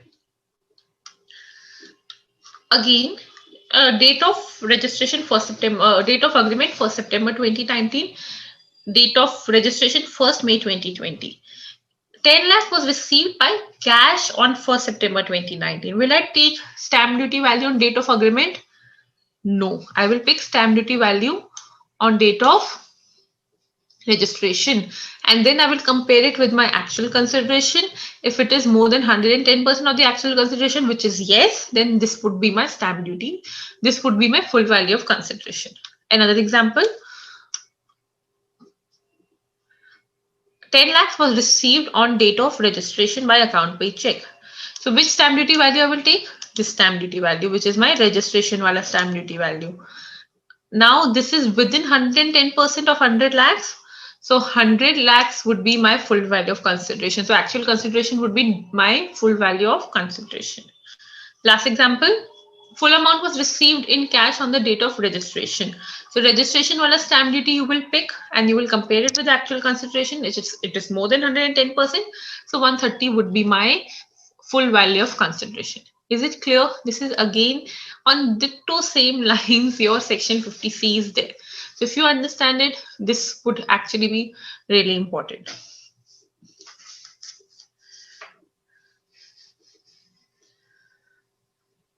And it is this year's amendment has come 110% before 105%. Yes, it is applicable to stock in trade, land, building, or both.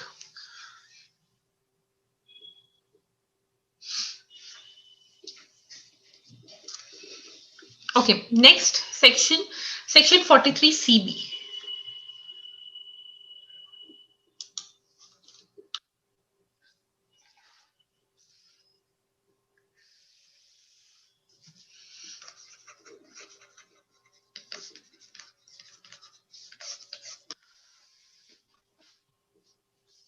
Now, section 43CB talks about it. Again, this section came into picture after ICDS, because after ICDS amendment had to be made to Income Tax Act, because ICDS is as per notification and notifications are not binding on assessee. So there was bound to make amendments in your Income Tax Act.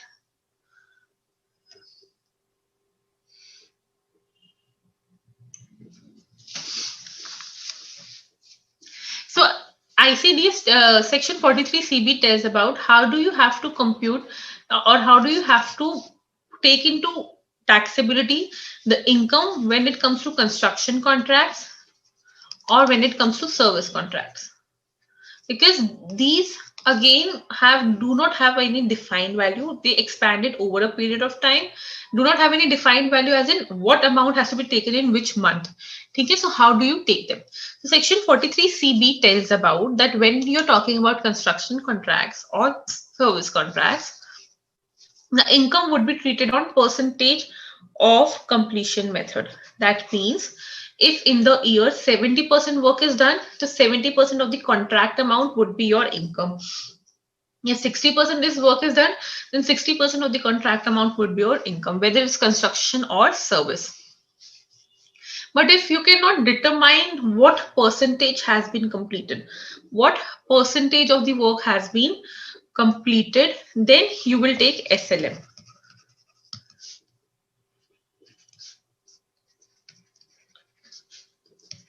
Or when there are multiple acts involved in that contract, that it is not determinable that how much has been completed, then you will take SLM method. SLM method means, so suppose if a contract is for 36 months, then and it begins from April, so then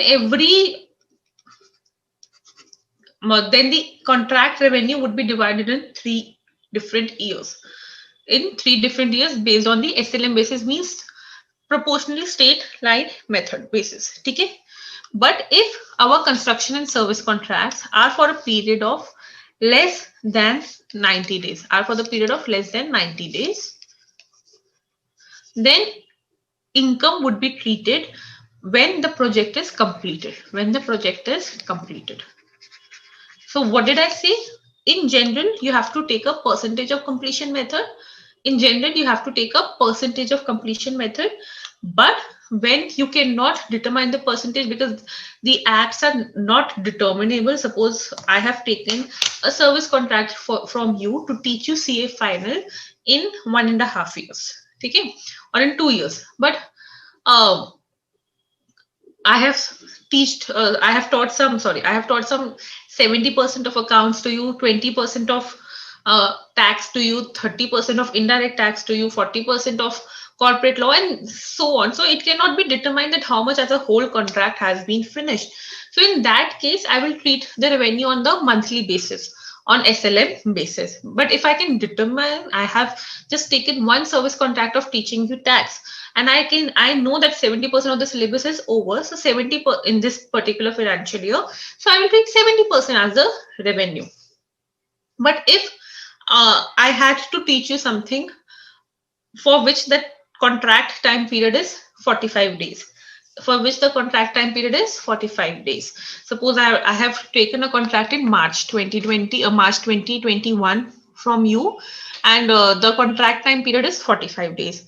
The revenue would be treated when such project is completed. When such project is completed. So if it is falling in next year, the revenue would be treated in next year. Because when the contract for service or construction contract is for less than 90 days, the revenue is treated when the contract is completed.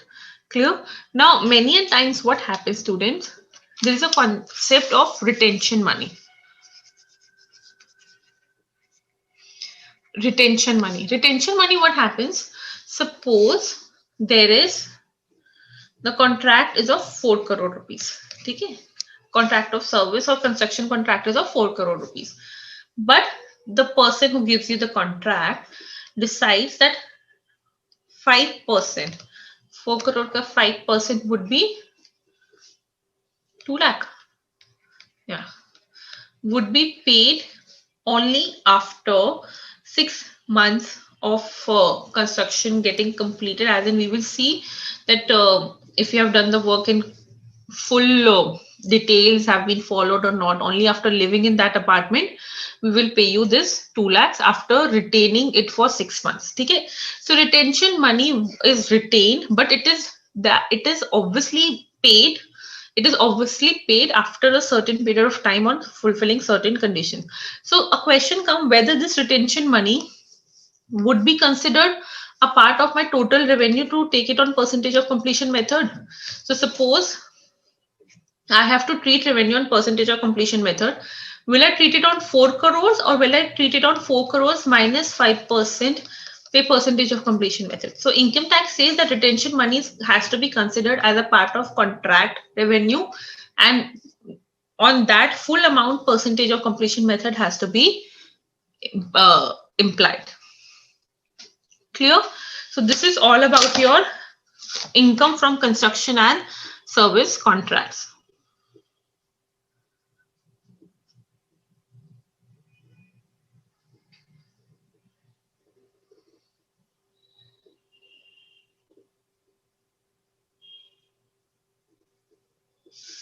So less than 90 days means, students, simple सा चीज है, if the contract period is less than 90 days, the revenue would be treated only when the project is completed.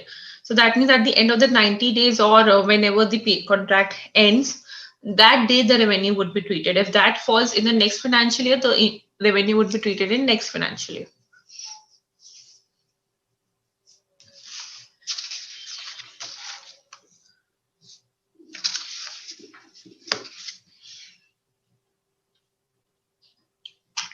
Last section before we go to 44th list is my 43D, which says when you have NPAs, the interest incomes of NPAs would be treated only when it is actually received.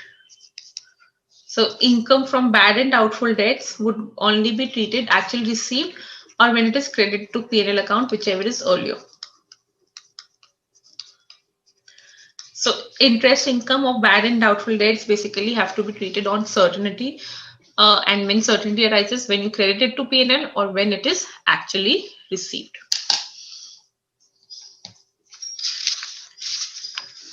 Clear? Any doubts up till now, students? Come on, be participative. This is the last class. Obviously, you should have doubts. Itna bhi easy chapter nahi hai. Come on.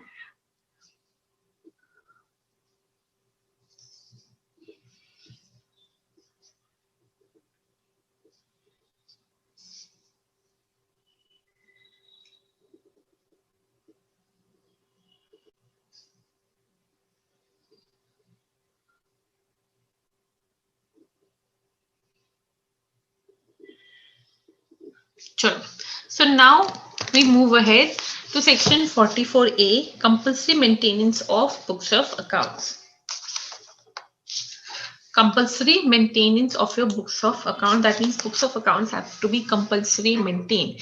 Now, first of all, here there are two parts, two major parts.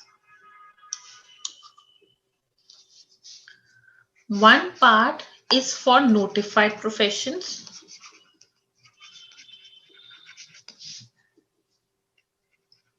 If you are into a notified profession, I'll come to it.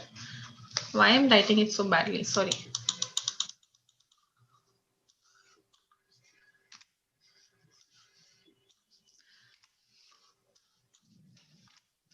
Okay, so one part, better. One part is for your notified professions. That means if you are, because this is a chapter of business and profession, right? Another part is if for other business and profession, other professions and businesses. If you're into business and other profession, okay? Usme there is time limit for individuals and HF, and then it is other than individuals HF. If you can copy it well enough, but before that, understand it, please. So for whom the books of accounts are being compulsory required to be maintained, number one is your notified profession. That if you are into a notified profession, what are these notified profession? Legal, medical, engineer, architecture, accounts,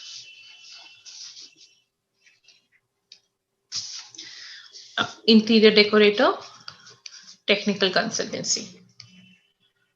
Plus notified, which were notified by CBDT, film artist, CS, information technology, and your authorized representative.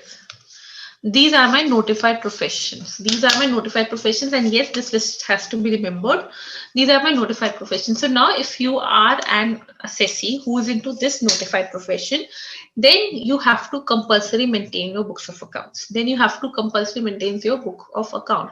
Which book of accounts? I will come to that. How will you remember it?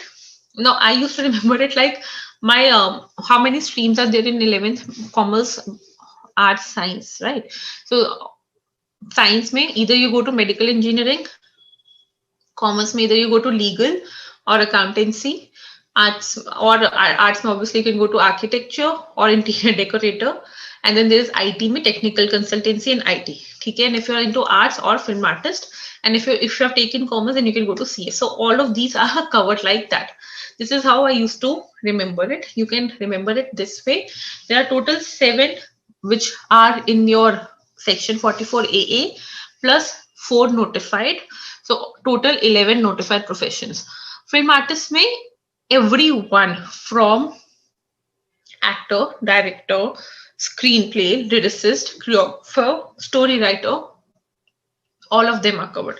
So the moment you enter into profession, you have to compulsory maintain your books of accounts. Now we come to other person who are into other profession or are into businesses. When do they have to maintain their books of accounts?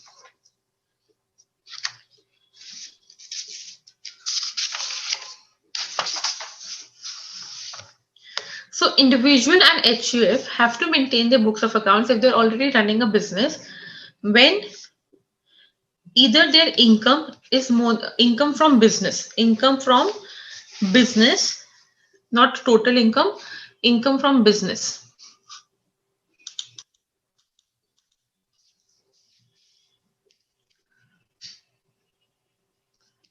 Income from business or profession is more than 2,50,000 in any of the 3 preceding years. In any of the 3 proceedings, any of the 3 immediately preceding financial year, or their turnover is more than 25 lakhs, again in any of the 3 preceding financial years. Then they compulsory have to maintain the books of accounts. Now you will ask, so suppose in preceding year, we are talking about previous year 2021, I will be compulsory required to maintain my books of accounts if in previous year 1920 or in previous year 1819 or in previous year 1718. In any of these 3 years, my total sale have crossed 25 lakhs, sale turnover gross receipts, or my income from the business have crossed 2,50,000. Clear? The same limits, the same in the same lines, only the limits have changed for other persons other than individual and HUF into business and profession. The limits are 1,20,000 is the income in any of the three preceding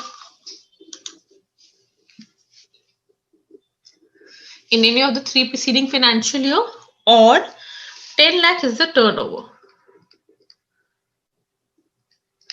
in any of the three preceding financial year. Then you have to compulsory maintain the books of accounts. You can make a note out of it and you can ask your question before I proceed ahead.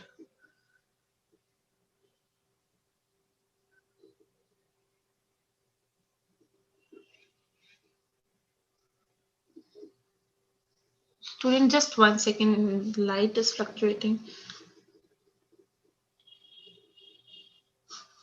1 second, huh?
Yes.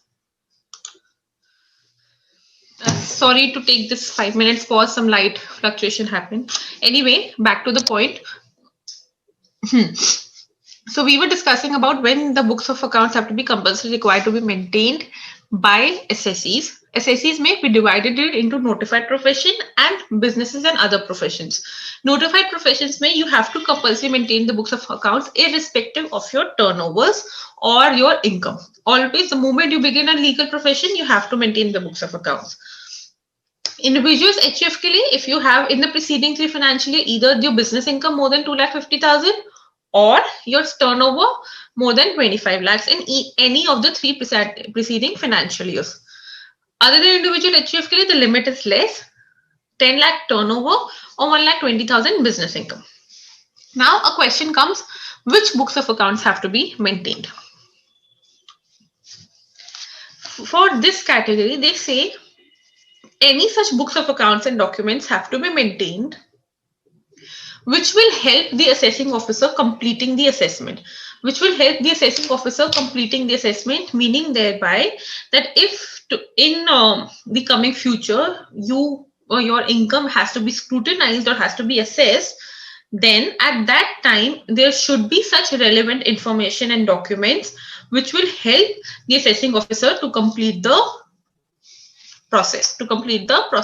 So again, they have not specified any list that this should be maintained, but they have said that any such documents which will help the assessing officer to compute the total income. Now a question comes for notified profession. What is the books of accounts they have to maintain? Now notified profession ke liye, this again goes very interestingly. Rule 6F comes into picture. Rule 6F come into picture. Rule 6F says, Rule 6F has a list of books of accounts which has to be maintained. The list is cash book, journal, ledger, carbon copies of bills if the amount exceeds 25 rupees, cash receipts ka copy if the amount exceeds 50 rupees. This you have to maintain at all the time, but it is not for all notified profession. It is only if you are a notified professional and your gross receipts, talking about the gross receipts, not the income, and your gross receipts in all the three immediately preceding financial year, immediately preceding previous years,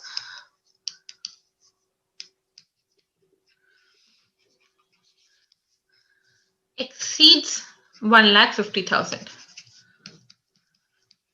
So in all the 3 years, if your gross receipts exceeds 1,50,000, then you have to compulsory maintain the books of accounts as per Rule 6F, which is your list of cash book, journal, ledger, copies of bills and receipts. Clear? But this is if you are into an existing profession. If you are a new profession, then if you think that this year likely your gross receipts will cross 1,50,000, then you have to maintain the books of accounts. So can I say a notified profession always have to maintain books of accounts, but if it has preceding financial years में gross receipts more than 1,50,000 in all the 3 preceding financial years, then they have to maintain books of accounts, but as per Rule 6F, which is cash book, general ledger, carbon copies of bills, etc.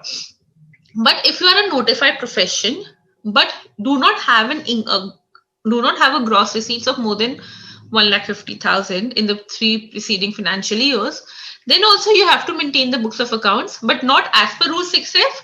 Then it would be the one which will help the assessing officer to complete the assessment. So can I say if Rule 6F is applied, then this. If Rule 6F is not applied, then this.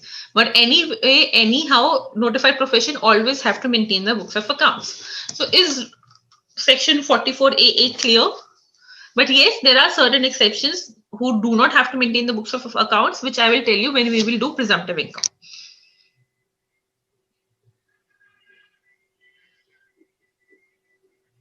Or which I will tell you now. Okay. Now on this, One more thing has to be taken care of, that those who take presumptive income, what is presumptive income? I'm just coming in next 10 minutes. Presumptive income as per section 44 AD, AE,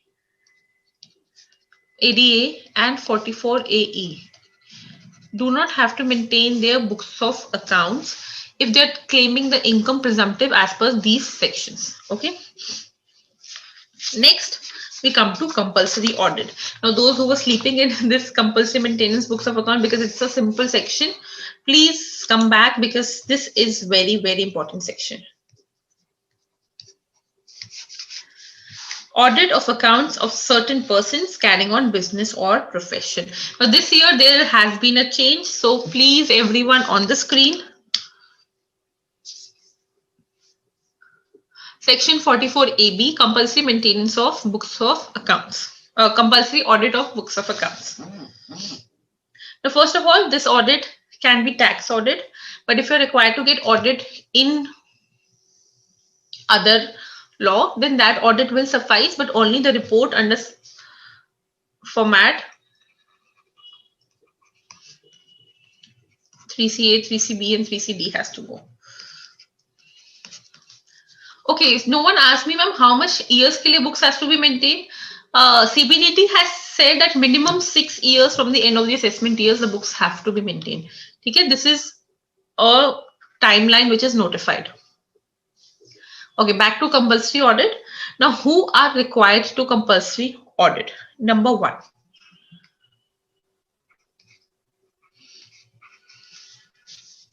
Now, earlier you used to say that 1 crore is the limit, but now you have to take one check before determining the limit. First of all, you will check if your total cash receipts,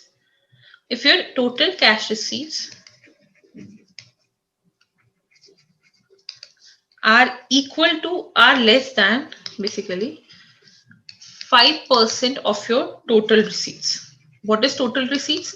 Total receipts from sale, turnover, gross receipts, everything. So if my cash receipts are less than 5% of my total receipts and my cash expenditure, total cash expenditure during the year, my total cash expenditure during the previous year is less than 5% of my total payments. Total payments means total expenditure. So if my total cash receipts are less than 5% of my total receipts and my total cash expenditure is less than 5% of my total payments, that means my cash transactions are very minimal, whether it comes to receipt and expenditure.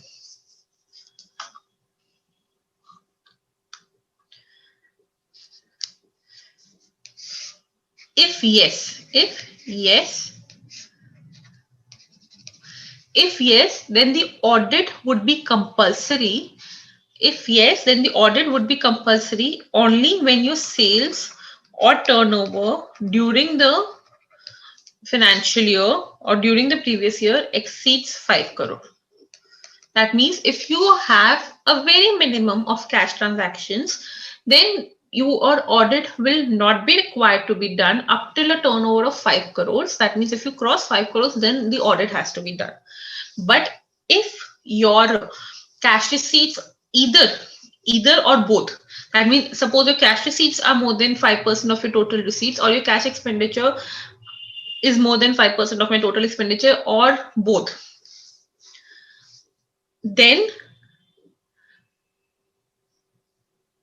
your audit would be done as per the previous limit. That then your audit would be tracked if the sales or turnover exceeds 1 crore. So instead of previous years when you used to see that whether not 1 crore, that whether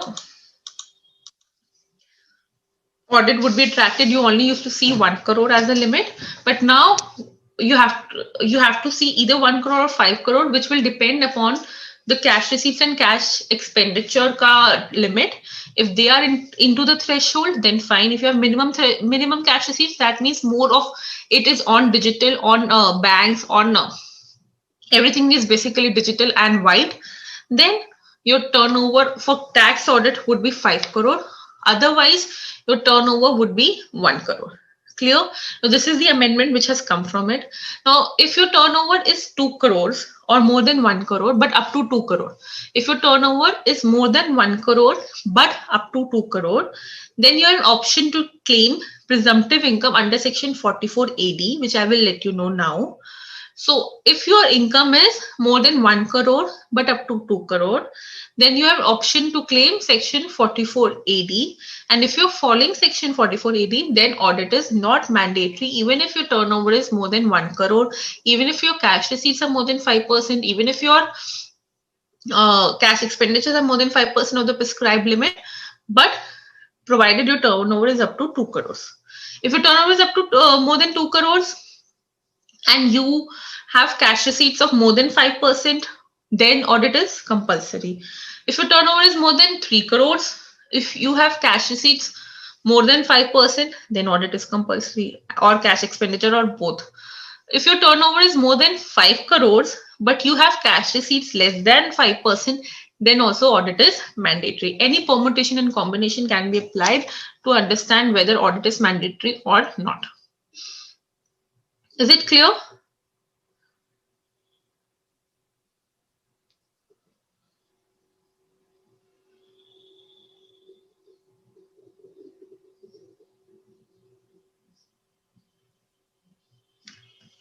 Also, there are more situations where audit is mandatory, which I will tell you while I will do presumptive taxation. This is the limit of 1 crore and 2 crore is for sales and turnover. When you are into profession, then audit becomes compulsory. Then audit becomes compulsory if your gross receipts, because profession when there is no turnover, there is the term called gross receipts. Be technically correct, okay? If your gross receipts are more than 50 lakhs in the relevant previous year, I'm talking about relevant previous year. I'm not talking about the preceding previous year. For seeing the turnover, just for seeing the tax audit, which year's tax audit you have to get done. For that year, you see the turnover. Professions के लिए we use the word gross receipts. Business के लिए we use the word turnover or gross sales. In fact, for business also you can use the word gross receipts, but there is no turnover when it comes to profession.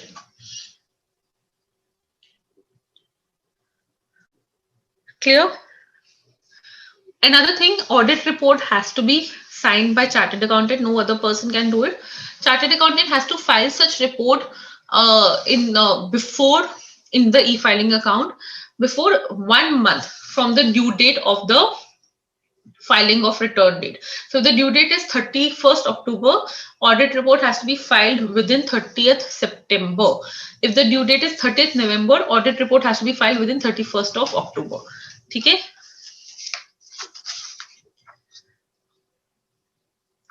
Any doubts up till now? And if you will not get your account audited, then 0.5% or 1,50,000, whichever is less would be your penalty under section 271B. Whichever is less would be your penalty under section 271B. Is it clear? Any doubt in 44AA and 44AB? Because these year amendments have come. So please, you can take a look at the chart before I proceed ahead.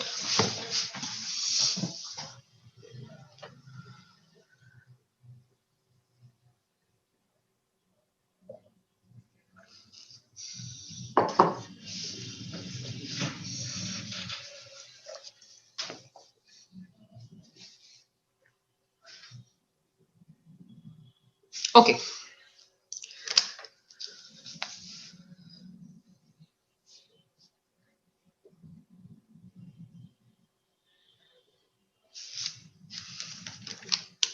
Next, we move ahead to to 44AD, ADA, and 44AE. These are the three presumptive taxation schemes which is covered in your PGBP chapter. Yes, there is 44B, BA, 44BB. All of these are covered in your non-resident chapter, and I hope in your non-resident taxation the same have been covered. What is presumptive taxation? Presumptive taxation means that instead of following the whole process of taking the turnover, then taking the admissible expenses, adding the disallowance, taking the deemed income, and all of these process, directly a percentage of your gross receipts or your turnover or your sales is considered as PGBP income. Directly, again I'll repeat, directly a percentage of the gross receipts or some particular method by profit calculation through a particular method directly becomes your PGBP income, which would be taxable. So first we'll do section 44AD. This is the very common one. First of all, this is only applicable on businesses, not on profession. If you are into business, then only this would be applicable. To whom it is applicable? Only resident person can claim it, number one, and that too only individual, HUF and firm. And when I say firm, I do not mean LLP here. LLP cannot claim it. LLP cannot claim it.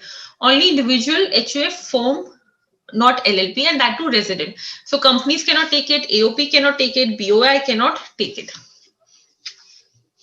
Secondly, they should not claim any deduction under section 10A or chapter 6A heading C.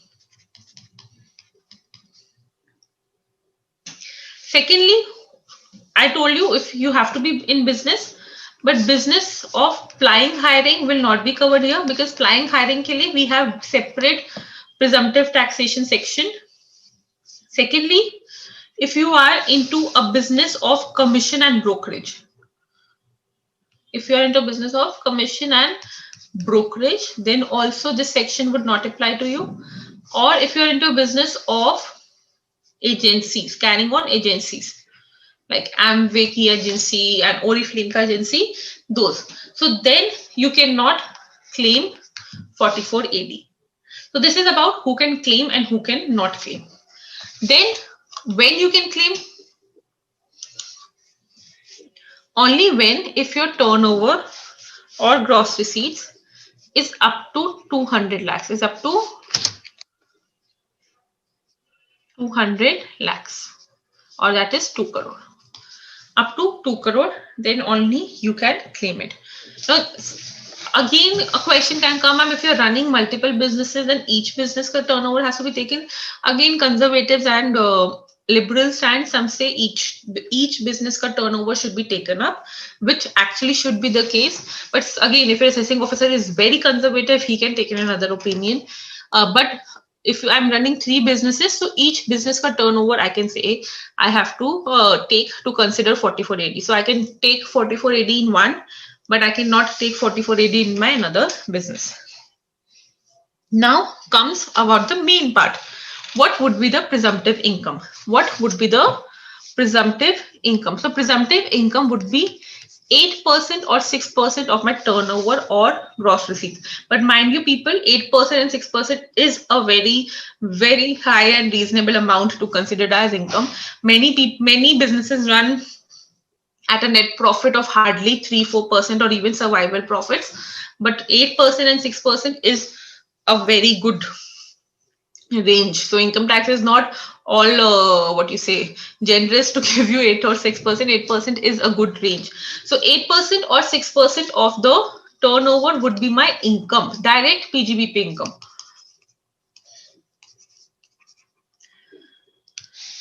But when to take 8% and when to take 6%, only to take 8% or only to take 6%? No. 8% would be on the receipts which are taken other than by the mode of account pay check, account pay bank draft, electronic clearing system, or your electronic prescribe mode. And on other, so basically the one which have been taken through digital or your bank route, 6%.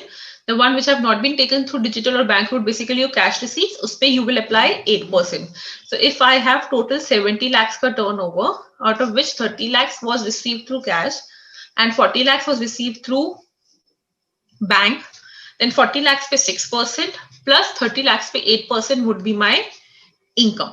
But now a question comes that obviously when I make a sale in April, not April, in March 2021, it may or may not be realized. How will I know whether it is realized in cash or whether it is realized in any mode other than cash or in the prescribed modes? So to claim 6%, you must have received the same amount on or before the due date of filing of your return. So basically, before you file the return or on or before the due date, you should have received such amount in prescribed modes. Then only you will take 6%. Otherwise, you will take 8%. Clear? Sorry.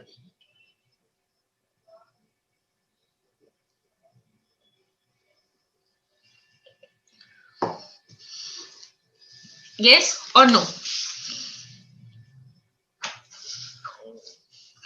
So when I take 30 to 60% of my income as 30 to 60%, when I take 8 to 6% of my turnover as direct income, that means all the deductions which we did between 30 to 37 will not be allowed. In fact, salary to partners also, even if it is as per the limits, will not be allowed. Interest to partners also will not be allowed. This is your final income. This is your final income to be considered. Direct, this percentage would go in my PGBP head. But at the same time, when I say that this would not be allowed, at the same time, you have to maintain block of assets and take depreciation, and every year you have to maintain that block of asset chart. Why? Because when in the year you will not claim presumptive taxation, when your income, when your turnover crosses 2 crore, you will not start claiming depreciation on the full cost then. You will not start claiming the depreciation on the full cost then. So you have to purchase, you have to make your block of assets ka chart separately every year to ensure that whenever you stop claiming 44AD, you have the block of assets at the present value. That should be the case. Okay.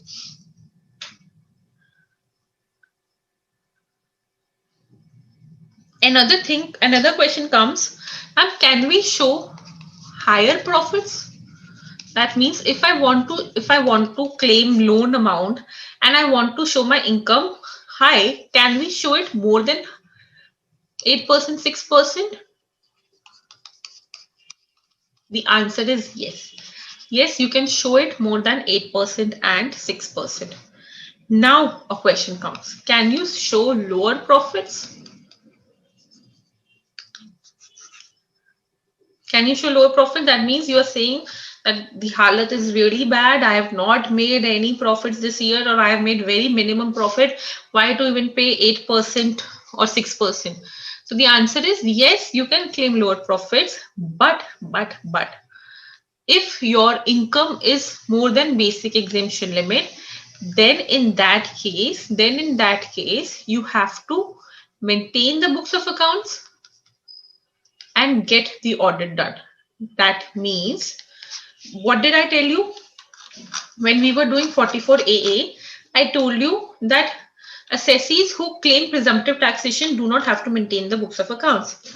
When I was under 44AB, I told you even if you have a turnover more than 1 crore but up to 2 crore, or even then also, and you are claiming 44AD, you do not have to get your accounts audited. Yes, but now if you want to claim lower profits, then and your income is more than basic exemption limit, then you have to maintain the books of accounts also, and then you have to get the audit done also. So it is on you to make a wise choice that whether for claiming lower profits you will bear the cost of maintaining the books, you will bear the cost of hiring an auditor, your choice. But to claim lower profits, you have to get this done. Number one. Number two is a very weird thing which has been added from past 2 years. They say that if you claim 44AD, please listen carefully. If you claim 44AD, you have to claim it for 5 consecutive years. You have to claim it for 5 consecutive years.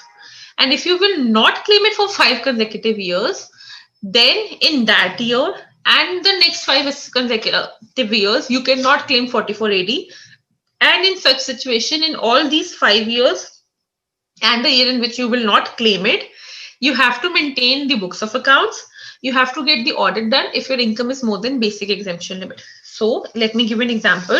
Say for assessment year 2021,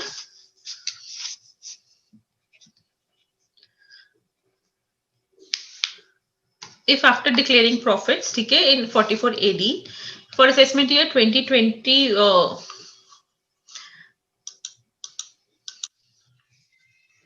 2021, 2022, you did not declare profits for as per 44AD. Okay?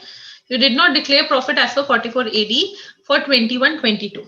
Now for 5 consecutive years, that is this year plus 5 consecutive years, which is from assessment year 2022 to 2023. 2022 to 2023 to assessment year 2026 to 2027, you would be disentitled to claim presumptive taxation. Or let me give you a better example. Let's take that 44. Let's take it as a fresh side. This is your first year of business when you started claiming 44AD. Okay? This is your first year of business when you started claiming 44AD, 2021, 2022. Now I told you that once you start claiming it, you have to claim it for 5 successive assessment years. So 2021, 22, say I started claiming.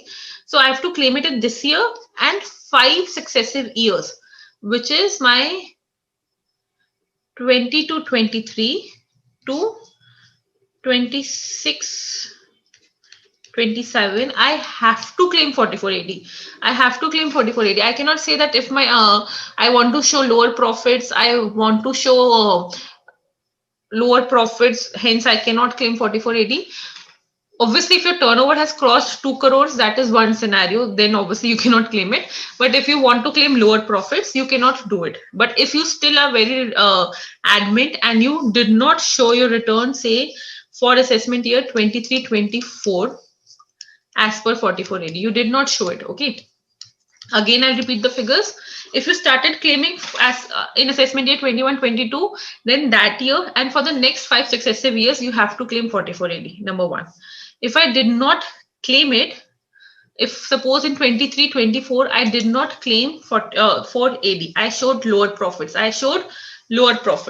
Then to in this year 23-24, I have to maintain the books of accounts and get audit done, because to claim lower profits, books of accounts and audit is mandatory if my income is more than basic exemption limit. So this year and also next 5 assessment years, which is beginning from 24-25 to 28-29, I cannot claim 44AD and I have to maintain books of accounts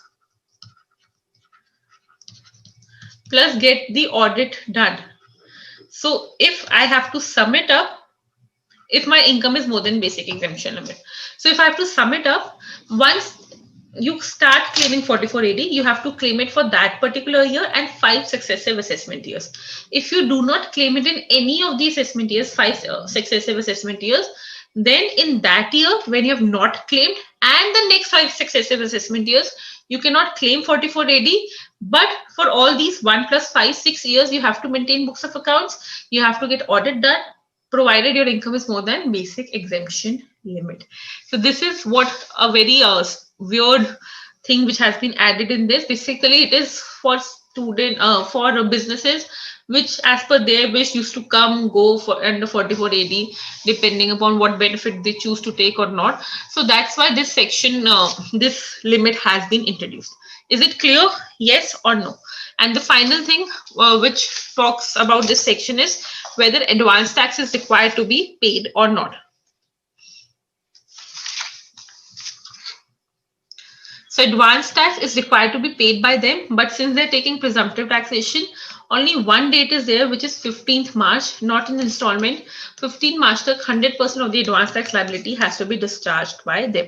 So that's all about your 44 AD. 44 AD understanding takes time. 44 ADA and AE are comparatively simple. So again, I'll repeat quickly and take up your doubt if any you can say. This is applicable for all resident individuals HUF firm, not LLP, SSCs who are into a business, but other than businesses of agency, planning, hiring, commission and brokerage. They should not be claiming any deduction under section 10AA or chapter 6A heading C, provided their turnover for the previous year, which we are talking about, should be up to 2 crore. Then 8% or 6% of their turnover would be my income, presumptive income, deemed income as per section 44 AD. 8% for those receipts which are received in cash or in mode other than account pay check, account pay bank draft, electronic clearing system, electronic clearing, other electronic payment modes. 6% for the ones which have been received through it and have been received before the return filing date. No other deduction allowed, not even salary, not even depreciation, but it is always set to maintain block of asset chart so that when you will not claim it, you have the current assets value. If you want to claim higher profits, no issues. Claim higher profits, that is not an issue. There is no need to maintain books of accounts or audit for higher profits. But if you want to claim lower profits, then you have to get your accounts audited, have to maintain your books of accounts, and provided your income is more than basic exemption limit. That means if suppose your income, you're claiming low profit and your income is less than basic exemption limit, no audit, no books. But at the same time, if you start claiming 44 AD, you have to claim it for that year and 5 successive years. If you do not claim it in any of those 5 successive years, then in the year in which you do not claim and the next 5 successive years, you have no option but to not claim 44 AD and maintain your books of accounts and get audit done, provided your income is more than basic exemption limit. Is it clear? Yes or no? And 15th March is the only date for filing of for the payment of advance tax.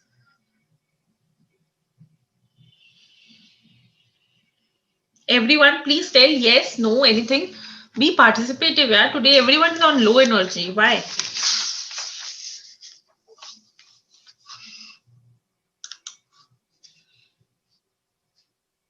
Because these are important sections. 44 AD, AE, ADA are really, really important sections. Next, we move to 44 ADA. This is a presumptive taxation for notified professions. This is not for all professions, only notified professions. And what are the notified professions? Repeat after me. Legal, medical, architectural, engineering, accountancy, interior decorator, technical consultancy, film artist, company secretary, authorized representative, and information technology. Only them. The one which are notified as per 44 AA. So only notified professionals can claim presumptive taxation.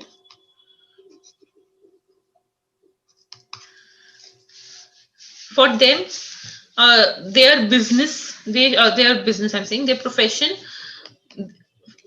it is written only resident SSC. It is not written firm, LLP, HUF, kuch bhi nahi likha hua. Only resident SSCs who are into profession can claim it. The profession, notified profession, but the turnover, as in the gross receipts, sorry, should be up to 50 lakhs. Up to 50 lakhs means 50 lakhs wala can also claim it. Up to 50 lakhs rupees in the relevant previous year, then only you can claim it. What is the presumptive taxation here? Flat 50% of the gross receipts would be your presumptive taxation. Ma'am, why higher, such a higher rate? Because when I talk about profession students, profession may, it is not a very expense oriented venture, because when we talk about business, we talk about plants, machinery, buildings, so and so salary, so and so kharcha and everything. And when we talk about profession, we understand there's a much more margin than running a business. Okay, so that's why 50% would be my deemed income. Similarly, like your presumptive taxation on business, no deduction of 30 to 37 would be allowed. No salary reduction to partners would also be allowed. Everything would be presumed to be allowed in this 50% limit. Second, again, block of assets you have to maintain, just like that when in the year when your gross receipt crosses 50 lakhs, or when you do not want to claim 44 ADA, then you should have the present block values. Then books of accounts, again, higher profits. Can we claim higher profits? You want to show 60% profit, you want to show 70% profits. Yes, you can show it without maintaining books of accounts and without getting the audit done. Lower profits can be shown. Yes, it can be shown only if books of accounts are maintained and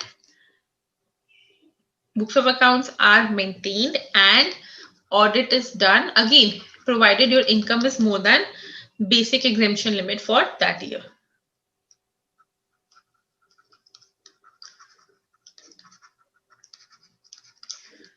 Isme there is no 5 years ka limit. There is nothing like that. And obviously you can, there is only one advance tax ka date, which is 15th March. 100% advance tax has to be released by this date. So this is your 44AD. 44AD is much simpler, much simpler than my 44AD. 44ADA is much simpler than my 44AD. Any doubts? Now, last presumptive taxation section.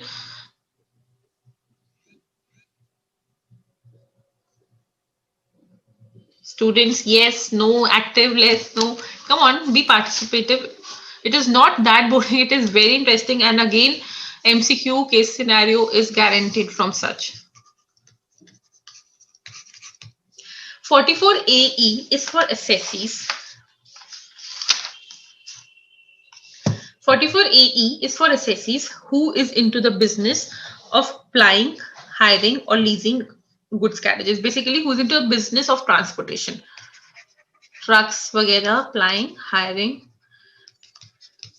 or leasing good carriages. Good carriages means which carry goods.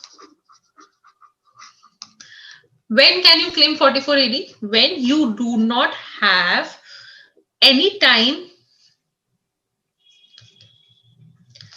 during the previous year more than 10 carriages, more than 10 trucks, more than 10 carriages, then only you can claim 44AE. So if I have 15 good carriages, I cannot claim it. If I have 9 good carriages at the beginning of the year, then I purchased 2 and I discarded 1. So by the end of the year, I have 10 good carriages. Can I claim 44AE? I cannot claim 44AE because at any time during the year, I cannot have 10. I had 9, I took 2, 11. Even if by the end, again, the limit is coming to 10 or below than that, I cannot claim 44AE. The moment I have the ownership of more than 10 trucks, I cannot claim 44AE. Again, I cannot say that these 2 trucks were not put to use. The moment I become owner of them, 44AE ke liye it would be counted. Put to use is not the criteria for 44AE. I cannot say that these 2 trucks when purchased were not put to use until this was discarded. These 2 trucks when purchased were not put to use until this was discarded will not bring me into 44AE. The moment I become the owner of more than 10, I cannot claim 44AE. Now, what is the presumptive taxation amount here?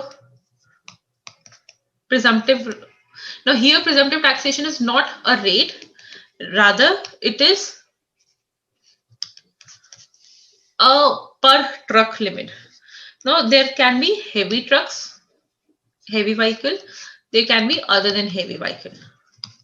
So what is heavy vehicle? Heavy vehicle is a vehicle which has gross vehicle weight, or you can say unladen weight. Unladen weight is a weight which is, unladen weight is a weight which is a weight of the vehicle khali, as in without any load. Gross vehicle weight is the weight of the vehicle plus the amount, plus the tons which go into it.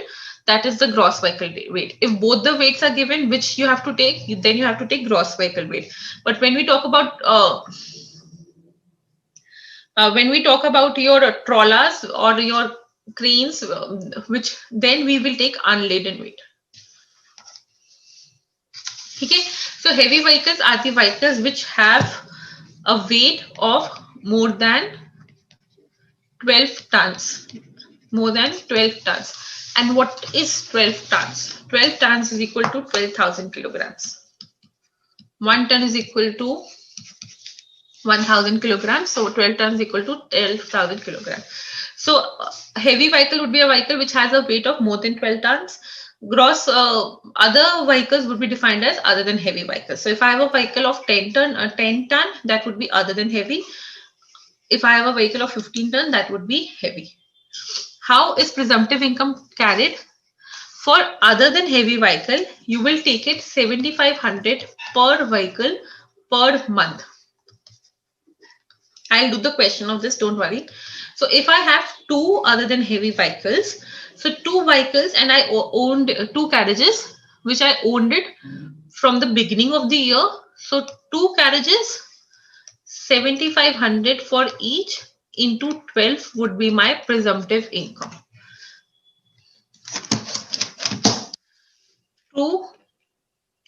You have to calculate it basis the ownership.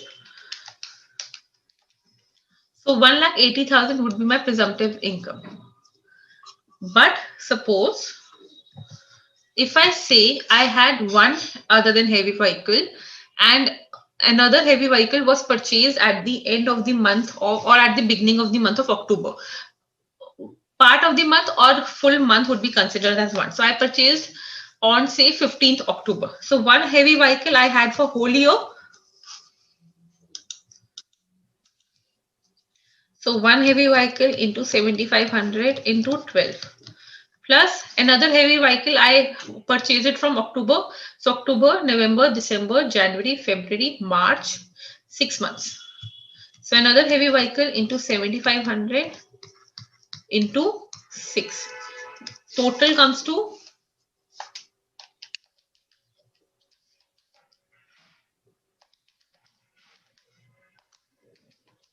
1,35,000.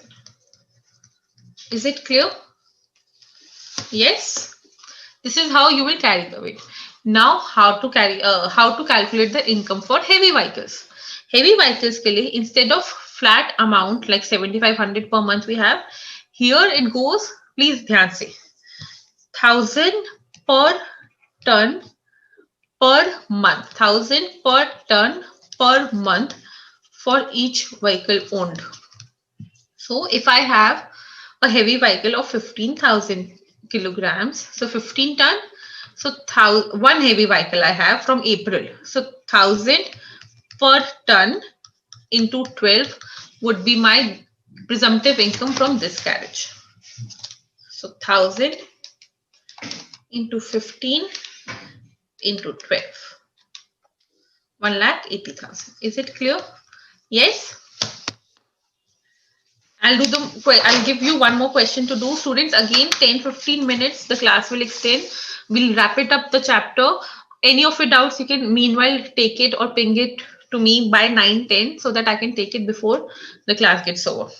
Okay. Apart from this, no deduction under section 30 to 37 would be allowed, but unlike 44 AD and 44 ADA, here salary would be allowed if it is as per the limits of 40B.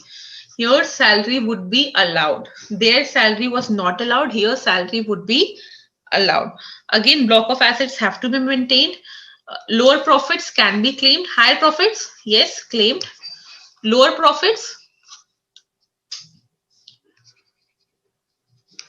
can be claimed, yes, but if you maintain books of accounts and get the audit done. Now here there is no basic exemption limit criteria. Even if your income is less than basic exemption limit and you are claiming lower profits, you have to get the books of accounts audited. Under 44 AD and 44 ADA, both of them triggers, but only when your income is more than basic exemption limit. Here, even if your income is less than basic exemption limit, then also you need to get your books of accounts audit and you have to maintain it if you're claiming lower profits than the presumptive taxation. Advanced tax, here it is as per the installments. There are 4 installments, 15%, 30%, 75%, and 100%. 15, 45, 75, and 100. As per that, you have to deposit it. Is it clear? Anyone has any doubt under section 44 AD, ADE, ADE, can you AE?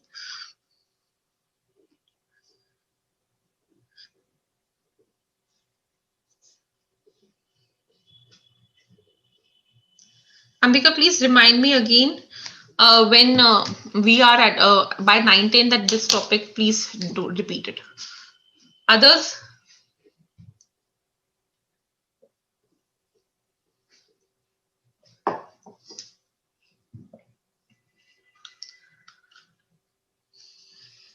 So one question for 44 AE quickly.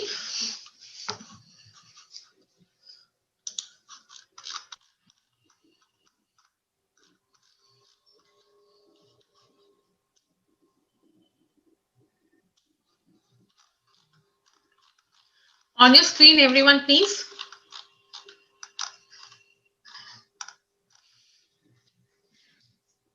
Mr. X commenced the business of operating goods and vehicles on 1st April 2020. He purchased the following vehicles during the previous year. Computers income under section 44 AE. First of all, see whether his trucks are going above 10. 2 plus 1, 3, 6, 6 plus 3, 9, and 10. Total 10. So he can claim 44 AE. Date of purchase are given for all of them. Now, how many heavy vehicles and how many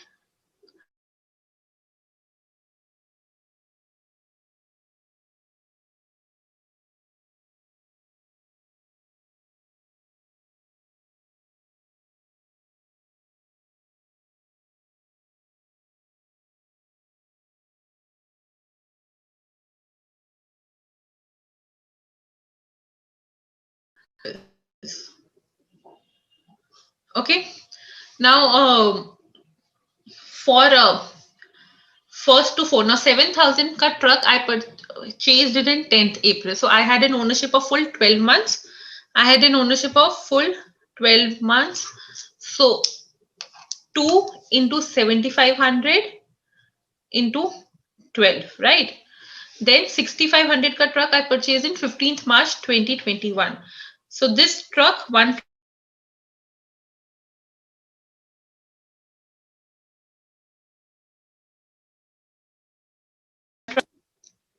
then 10,000 ki gross vehicle weight ka truck, 3 trucks I purchased. I purchased it in 16th July. So total it I have it for 9 months. So 3 into 7,500 into 9 months, right? Then 11,000 ka I had only one truck, but I had it for from 29th of from 2nd January. So 3 months, January, February, March. So 1 into 7,500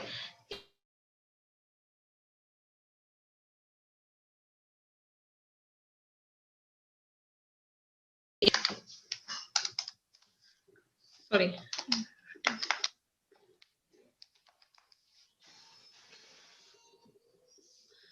Not 68, 4,12,500.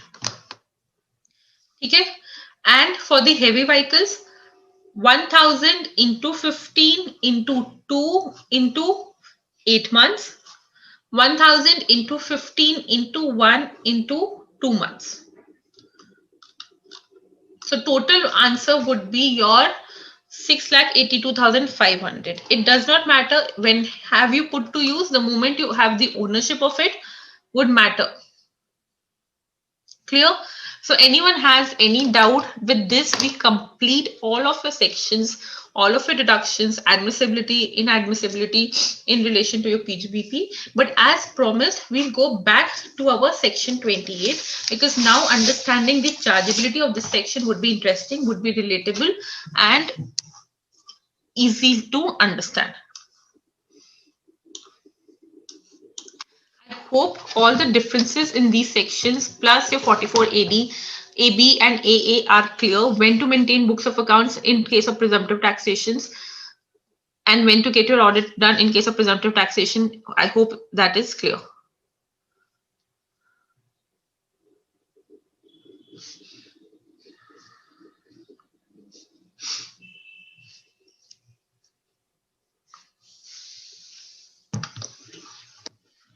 Okay, so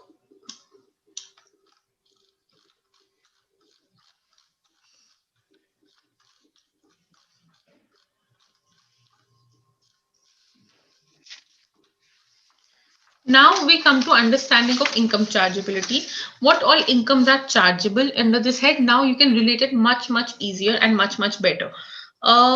Back to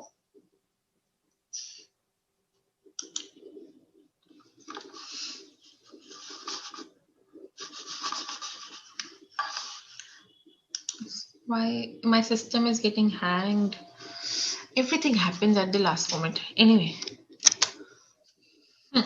So what all income are taxable under the head PGBP charging section? Again, any profits, gains of business and profession are charged in my charging section. Hence, it would be my PGBP income. Any compensation or other payment due to received on termination. Now, what do you mean by due to received on termination? Suppose, please listen carefully. I am running an agency business. Okay. Now, agency business, say whatever income will come will go into my business of income from business and profession. Also, at the same time, when I terminate the agency and whatever compensation is received on that termination would also be my business income. Clear? Now, income derived by trade, professional, or similar association from specific services performed for its member. Now, generally, trade, professional, similar associations are dedicated to the objectives and growth of their particular trade or businesses, right? So, whatever income they are deriving, these are generally non-profit, but whatever income they derived by providing services to their members is my PGBP income, is my PGBP income. Then incentives received or receivable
Jaisa, Jaisa,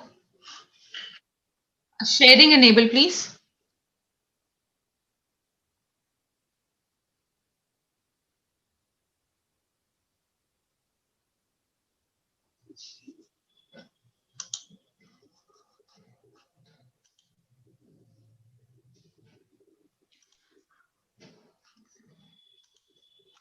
Hard luck students, I don't know why sometimes electricity blackout, sometimes app hangs. Anyway, back to it.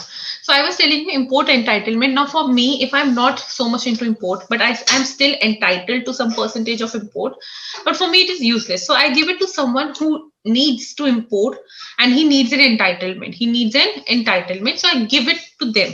So that transfer of import entitlement, say whatever profit I get is my PGBP profit. Next, value of any benefit or perquisites, whether convertible into money or not, arising from business or exercise of profession. So in the first class, I gave you an example of a lawyer having some benefit from his person other than client, from a person other than client, but it was a benefit because of him being a lawyer. So that was taxable as a PGBP income. Secondly, suppose my client, instead of giving me money, gave me free movie tickets. Free movie tickets. Now this movie tickets free I've got because I'm into a particular profession with him and he's my client. So that is also my PGBP income. Any perquisite which I get because of my business or profession is my PGBP income. Next is next is interesting and common. Please, interest, salary, bonus, commission, remuneration by whatever name called, if received by partner of a firm, will be taxable under the PGBP income of the partner.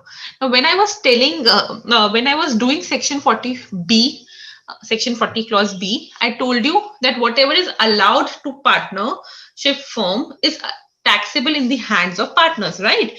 The salary which is allowable as deduction is taxable in the hands of partner, but it is taxable under salary head. No, there is no employer-employee relationship.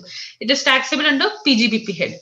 Even interest from partnership firm is not taxed under my other sources. It is again taxed as a PGBP income. So please, if you're keeping or making an assessment of your partner of a partnership firm, please do not take salary and interest in any other head other than PGBP. So this is as per section 28. But again, only that amount which is allowed as expense to the partnership firm. Any sum, whether received in cash or kind, as a non-compete fee. Now, as a non-compete fee means, suppose I was running a successful food chain. Okay? Now another food chain comes just adjacent to me and they give me money to not run the business in that neighborhood, to not run the business in that neighborhood. Now this is a non-compete fee. So this is received to me because I was into a particular business. So this non-compete fee would also be a business income. Or someone gives, I have developed a amazing recipe formula and someone gives me money to not to share it with someone. So to not to share with someone is also a fee, whether received in cash and kind would be my PGBP income. Key man insurance policy. How many of you remember when I was discussing key man insurance policy under section 37? I told you key man insurance policy ka maturity, if received by employer, would be my PGBP income. If received by employee at the time of having employer-employee relationship would be the salary income. Clear? Now last two are very important and have been discussed. If I convert my categories which have been shown to you, will not be treated as my speculation business. Hedging contract in respect of raw materials or merchandise will not be treated as speculation business. Hedging contract in respect of stocks and shares will not be treated as my speculative business. Hedging contracts means a contract, like in your SFM you must have studied, when I, to cover up my losses, future uncertainties, I purchase a particular forward contract at a fixed price, right? That I will purchase so and so raw material at so and so price, or I will purchase so and so stock at so and so price, right? Though any such hedging contracts are not my speculation business. Forward contracts are not my speculation business. Trading in derivatives, future and options are not my speculative business. So whatever income I earn, it would be an income of PGBP if I'm regularly dealing into it. or trading in commodity derivatives is also not my speculation business. But for commodity derivatives, CTT should be paid, but agriculture commodities may CTT is not there. So then also, even if CTT is not there for agriculture commodities, it will again be said to be a non-speculative business. It again would said to be a non-speculative business. So can I say when you purchase shares of the companies on some speculation, that would be a speculative business? But if you are the company who is actually into trading of shares, into business of banking, into advancing loans, that would not be speculative business. So with this, our whole part of PGBP is over. I would appreciate your feedback. I would more than that appreciate all of your questions, if any is there, because after this, we'll be meeting after some 2 weeks gap.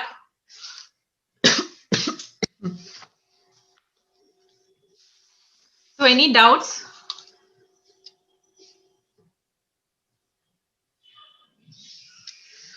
Okay, I had doubt one for scientific research asset, right? Apart from that, if there is any doubt. So with this, we have completed PGBP. I've seen people fearing PGBP, but personally, students, PGBP is a really interesting chapter, a really scoring chapter. So again, any doubts anyone has, can please let me know while I take one in relation to scientific research.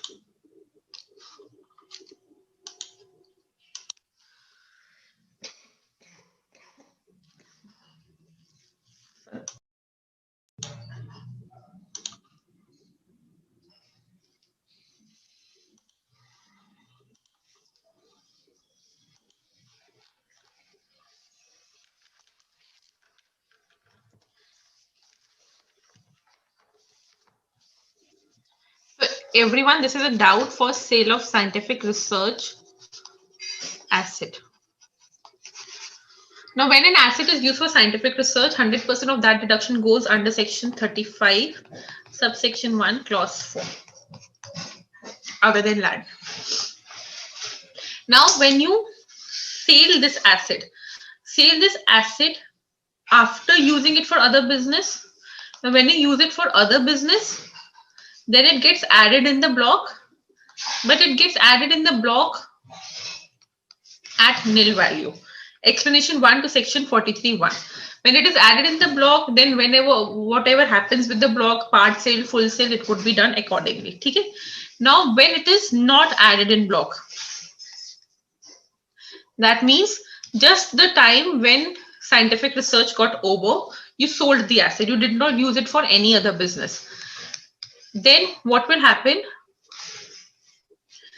PGBP income would be there of the sale price or deduction, whichever is lower.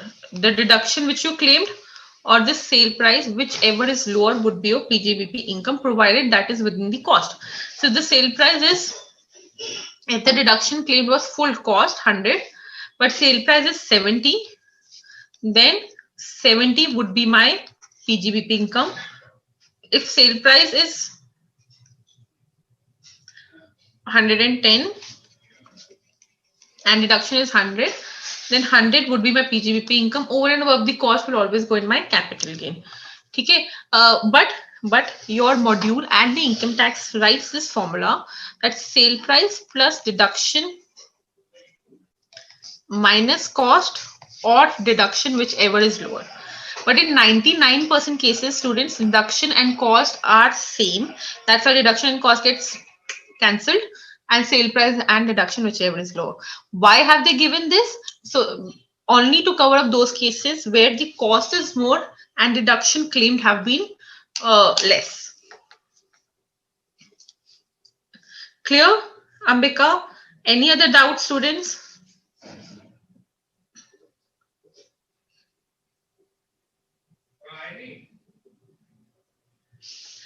So this is it from my side.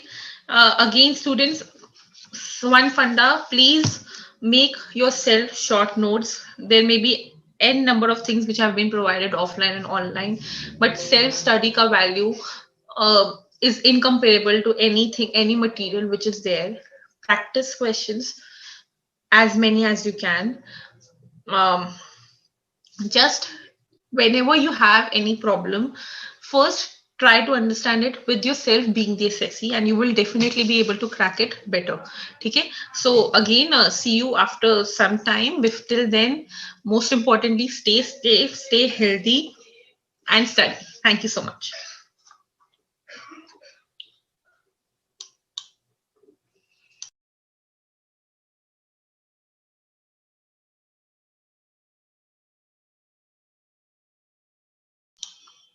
Jason, tech team.